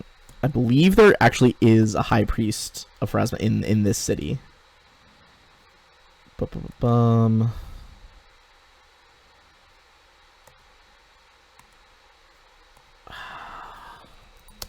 Maybe no. I think I'm thinking of the high priest in Lothid of the Abadar. But I will double check the Opara wiki just in case. Well, maybe just the highest one he can find. I mean there is a pretty big, following of hers there. So I would say yeah, you could find someone there. A private audience. We're gonna do, because I have the core rulebook from Pathfinder 2nd Edition downloaded, so I got some art here. I'll put this dude on the map. Here is your Pharasman priest. Oh, he's a halfling. It's Run a away. halfling. Yeah, I was just thinking, get the halfling. Fuck him. Nope, we're done. All right, who's the next? Who's next in line? That's all I got. That's the only Pharasma priest image I have downloaded right now. No, just all the Pharasma priests are this guy. Just repeated. There are all simulacrums of He them. kind of just leans in. He's like, I'm Brother Smallfoot. How can I help you? I need to commune with Pharasma. I need to ask her a question, so to speak. I could I ask what manner of question it would be? I could cast a commune spell. So I'll bring out the contracts. I have dealt with some immortals that were evading the lady's embrace. As a sign of goodwill, I would like to enter into a contract with her that I might be allowed immortality with her blessing as long as I continue to do this good work for her. And in exchange, I will also take out a human that has raised themselves, not a human, an ogre that has raised itself to demigod status and escaped her embrace as well. Wait, is that you? No, that's my grandfather. It's, his grandfather. The The cleric looks at you. Obviously, give me a diplomacy check as you kind of do some checks outside of the system for a hot second. And I have Hermian potential up for the shit. Okay. Oh yeah, for sure. All right. Wow. Okay. Well, hey, you got one better. So 43. That he Brother Smallfoot kind of leans in. He's just like, this is a most serious matter, and I will do this free of charge. You see, he's like, come. He brings you into like a side chamber with an altar to Pharasma. It's kind of like a stone spiral. He has you like take a knee in front of it. Begins anointing you with some holy water in the shape of a spiral on your forehead. Lights some incense. And as he relays your question, he holds his hand on your head so you can hear the responses. You're allowed one question per caster level. We don't have to do all of them because that's like 10 casts. That's like 10 questions. But you state this contract basically states that as the first question. And instead of yes, no, or unclear, you get a short phrase from Pharasma. As you hear like kind of this like very slow, methodical, like they have all the time in the world, which they do, voice tell you like, agreed, if you serve me. We have an accord. You hear briefly, we'll count this as one of the quote-unquote questions, you hear her voice again, my vessel will sign it. And you see the halfling, Brother Smallfoot's eyes just like close, and when they open back up, the circle of his pupils are shaped like spirals and are glowing blue. As the servant signs in her stead, you feel an intense, like burning pain on your skin. And as you kind of like pull the vest open, you can see that there is like a blue tattoo of her holy symbol over your heart as kind of like part of this pact that you will be allowed to keep your heart beating in the years to come. I button my shirt back up and I nod deeply to the halfling priest. He kind of like staggers as he regains, his footing. He probably doesn't recall this actually even signing. He's like, did the goddess answer your questions? She did, thank you very much. And I rolled the contract and put it away. He's like, all right, yes, go in peace. Peace be with you. All right, leave. Oh, hell yeah. Okay. Dang, pretty impressive. Yeah. She's granting immortality. That's not normal. No psychopomps coming after me later. Yeah, I guess the really. I mean, you probably don't feel yourself infused with like the power of an immortal. More like she's not going to step in to make sure you die. Yeah, I've already got a plan for the other. Yeah, like you still have to obtain immortality, but like she's not going to stop you from obtaining it. But you're pretty well underway. Okay, so this is the round 3 of the 3rd day. Yeah. Magic. Bada bing, bada boom, 30. All right. I'm just gonna skip those eyes. 30 turn. plus 4. If Galatus wants to try to finish off them, but that is 3 out of 4 for your people. For the guild. I don't think I have most of the stuff that's going to work for them, though. Do they take diplomacy or sense motive? Everyone will always take diplomacy for social combat. It's just usually like the harder choice. All right. Well, they take some other stuff though. They take knowledge arcana, sense motive, spellcraft, bluff, disable device, or diplomacy. I'll sense motive then. Okay. All right.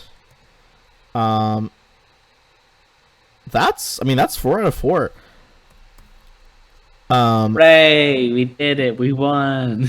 I'm gonna say since you guys secured it before they could stop you on a day, I'm gonna say we might just have you guys have that success. Hooray! Well, that is not what I meant. I got really stressed out when I looked to my left at the second monitor and saw 130. I was like, come on. Okay. So you got So I gotta- Hey, it's Nat 20. And that 20 to recover my agents because I never leave anybody behind. Holy shit. I mean, yeah, you recover your agents. Okay.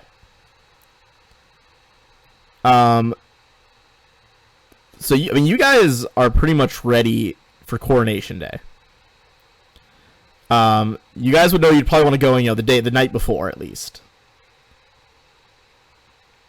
At this point, if there's anything you guys want to do to prep, you guys actually do get one extra day. I mean, yeah, you guys have 3 extra days now, instead of 2 extra days, because of how much you guys have shifted public perception during this time. There's actually begins to be riots in Opara, which delay the coronation an extra day. Well, there's no need for that. I mean, we can just, go into the palace now. I mean, yeah, you can do that now. I'm just saying, like, if you guys want an extra day to do anything, you can. Well, I think we should sell stuff and buy stuff. Oh, yeah, for Yep. sure. Did we ever get the loot from that last battle? We didn't. Oh, yeah, let's do that loot. That'll be Also, a good thing. Then real we can quick, go. Then we can go into the palace next time. Could Yep. I get someone to awaken the other lion? I'm not a druid, sorry. I don't know how much it costs to awaken somebody. I'll check. That's not something I do. Actually, I get free spellcasting services, so I can contact somebody. yeah, Yeah. You guys are also pretty tight with that druidic circle that's like up here in the forest. Yeah. And you guys yeah, are friends. are You we guys with are still those? friends with that gnome Senator Starborn, who like controls the Fae of that forest. I'll just teleport over there, say, hey, can you awaken this lion for me? Oh, and I'm going to go ahead and send that Pepperwood with him. Her. Oh yeah, hell yeah.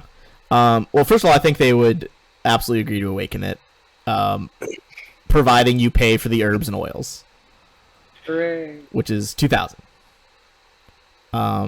You guys also And for next time, you guys do have a Lucky Drunk's blessing for the final session from DJ. Hooray. Is there Thanks, anything DJ. else I can do with these lions to train them for comp? More than and they probably then- already are. Sorry, I lost my train of thought for a second. Oh yeah, let me get the weapons for or the drops for you guys from those other people.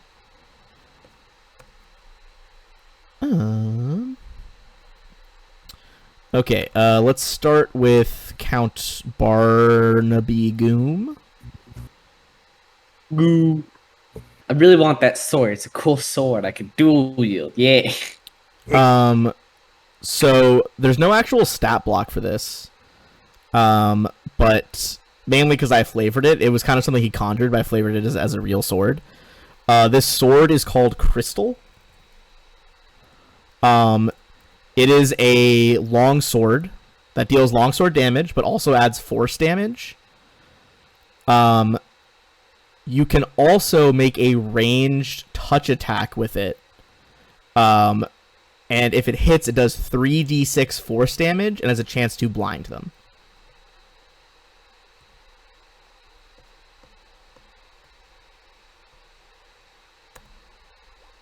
Alright, pretty cool. Any other equipment on the various boss? On that guy, that's actually all he had. The Wild Hunt guy, he mostly just relies on his pure skill, essentially. Oh, that wasn't enough, now was it? I mean, no, it wasn't. I Yeah. wish he had some more magic items. Okay. The Cutthroats, and they all have their regular bows. You guys probably don't want those. They do all have +2 rapiers. So that's 4 +2 rapiers if you want to sell those. Alright. Um, You also got all those human bane arrows. They also have between all of them, there's 4 cloaks of resistance +2, 4 belts of incredible dexterity +2, and 8 human bane arrows. Oh, and they also all have a scabbard of keen edges, if you guys are interested in that. Does that do? Here, I'm just gonna add some of these in a line so you guys can like add them all together. I've got them all typed out. You don't have to worry about it. Scabbard of Keen Edges, basically when you draw it, it can let you have like the effects of the Keen spell for a bit. So like improved crit essentially. So like these guys didn't actually have the improved crit feat; they were just all using those scabbards to get 15 through 20 on rapiers. On a 19 to 20, it would be 17 to 20, right? Yeah. So it doubles. So 19 to 20, 17 through 20 would be what you get. Cool. Yeah, I'll take one of those. Yeah, they're pretty good. Yeah, we're both good over here. We've already got the improved critical. Yeah, you guys, I mean, it's better to have it like all day than just like a little bit. That's the cutthroats. Let me just double check. I mean, she probably had a few more of those special things that like only she can drink. Jernay, the purple lady. But I believe she had some other stuff as well.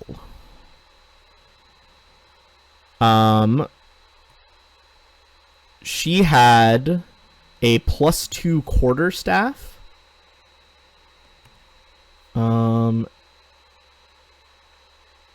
And 2 more doses of that purple stuff, which you guys can't drink.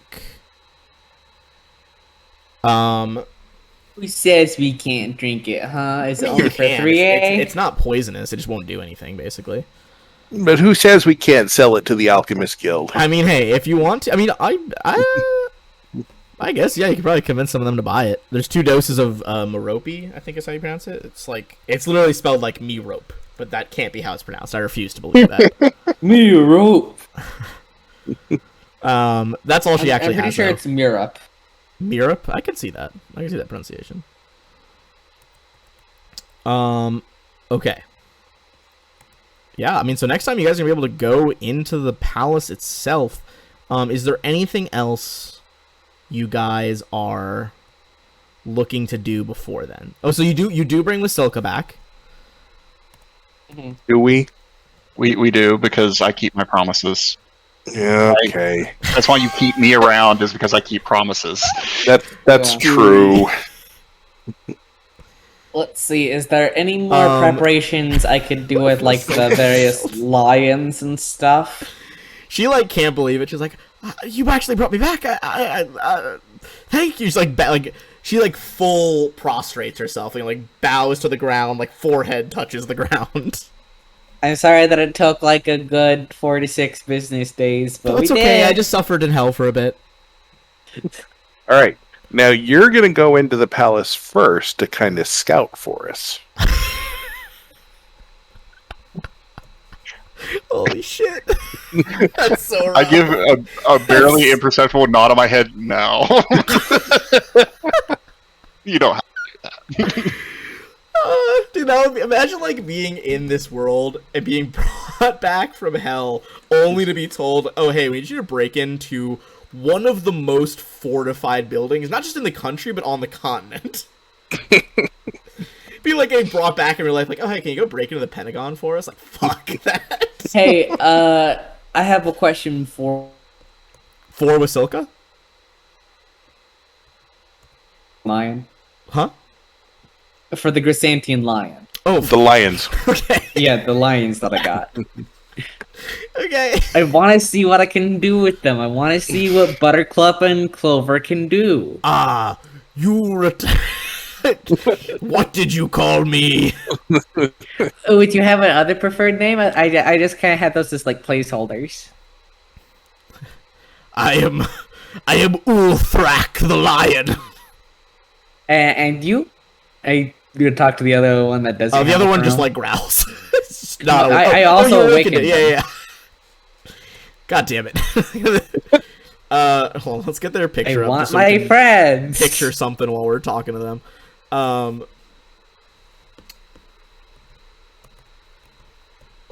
We are Gruul Thrak and Thrak Gruul, the Lion Brothers. Okay. Thrak Gruul, the newer awakened one, is just like, I want a sick crown of ice. You Instead got of- it, bud. I'll do another permanent image, make him a nice crown of ice. Yes, this is rad. Okay, I have a question for you, Ghoulthrak and Thrak Ghoul.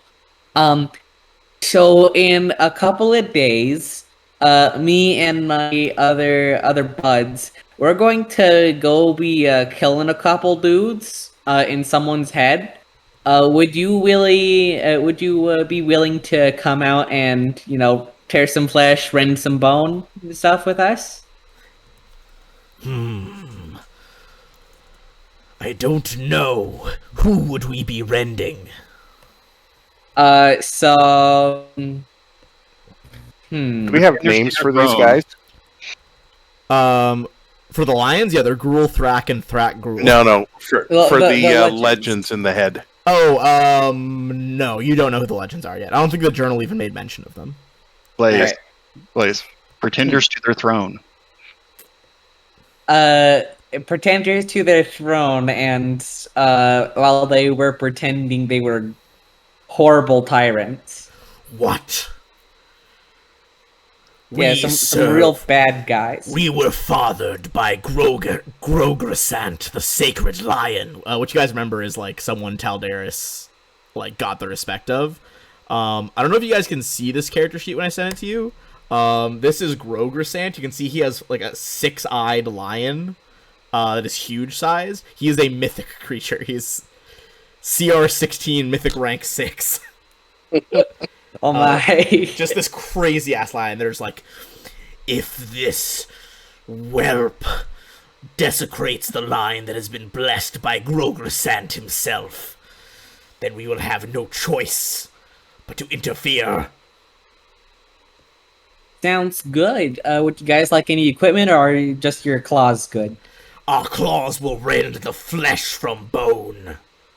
Sounds good. And I'll go out of my demi-plane. Okay, I got 2 lions to fight for us when we're going into the guy's head. Works for me. Just make sure they know which ones not to attack. Yeah, Gruul yeah, Thrak I and know. Thrak Gruul. Oh, by the way, I will remember that, okay? Okay, I mean, I'll try to. Right. With that, I mean, don't forget you guys have a lucky drunk blessing for next time once you storm the palace, but I think next time is going to be our finale, as you guys go in and try to take out the souls possessing the prince. Cool. You guys have a straight in from one of the gates because of your successes here. Like they're going to leave one of the gates unguarded. And quick question: when Yes. is the next session going to be? It should just be Monday, our regular Alright. time. So, Assuming in none of my 2 days. friends Alright. loses their house like they did last Monday. But that seems exceedingly unlikely. And sad. Like they're fine now. It's all good. Like I think they're in a better situation now. It'll be fine. But yes, we will do Monday if everyone is still good with that. And Yeah, should be. that's also very satisfying because that means we'll end on episode 30, which is such a nice round number. Nice. All right, fucking thanks You'd everyone for love watching. to see it happen. Good job stomping the prince's forces. I am very eager to see how this final battle plays out. 'Cause I think, despite your guys' strength, I think this will still be a challenge. All I right. hope it is. It should be good. Hell yeah! Um. All right, I'm gonna run out. So we're able to buy stuff in between sessions with our various currencies.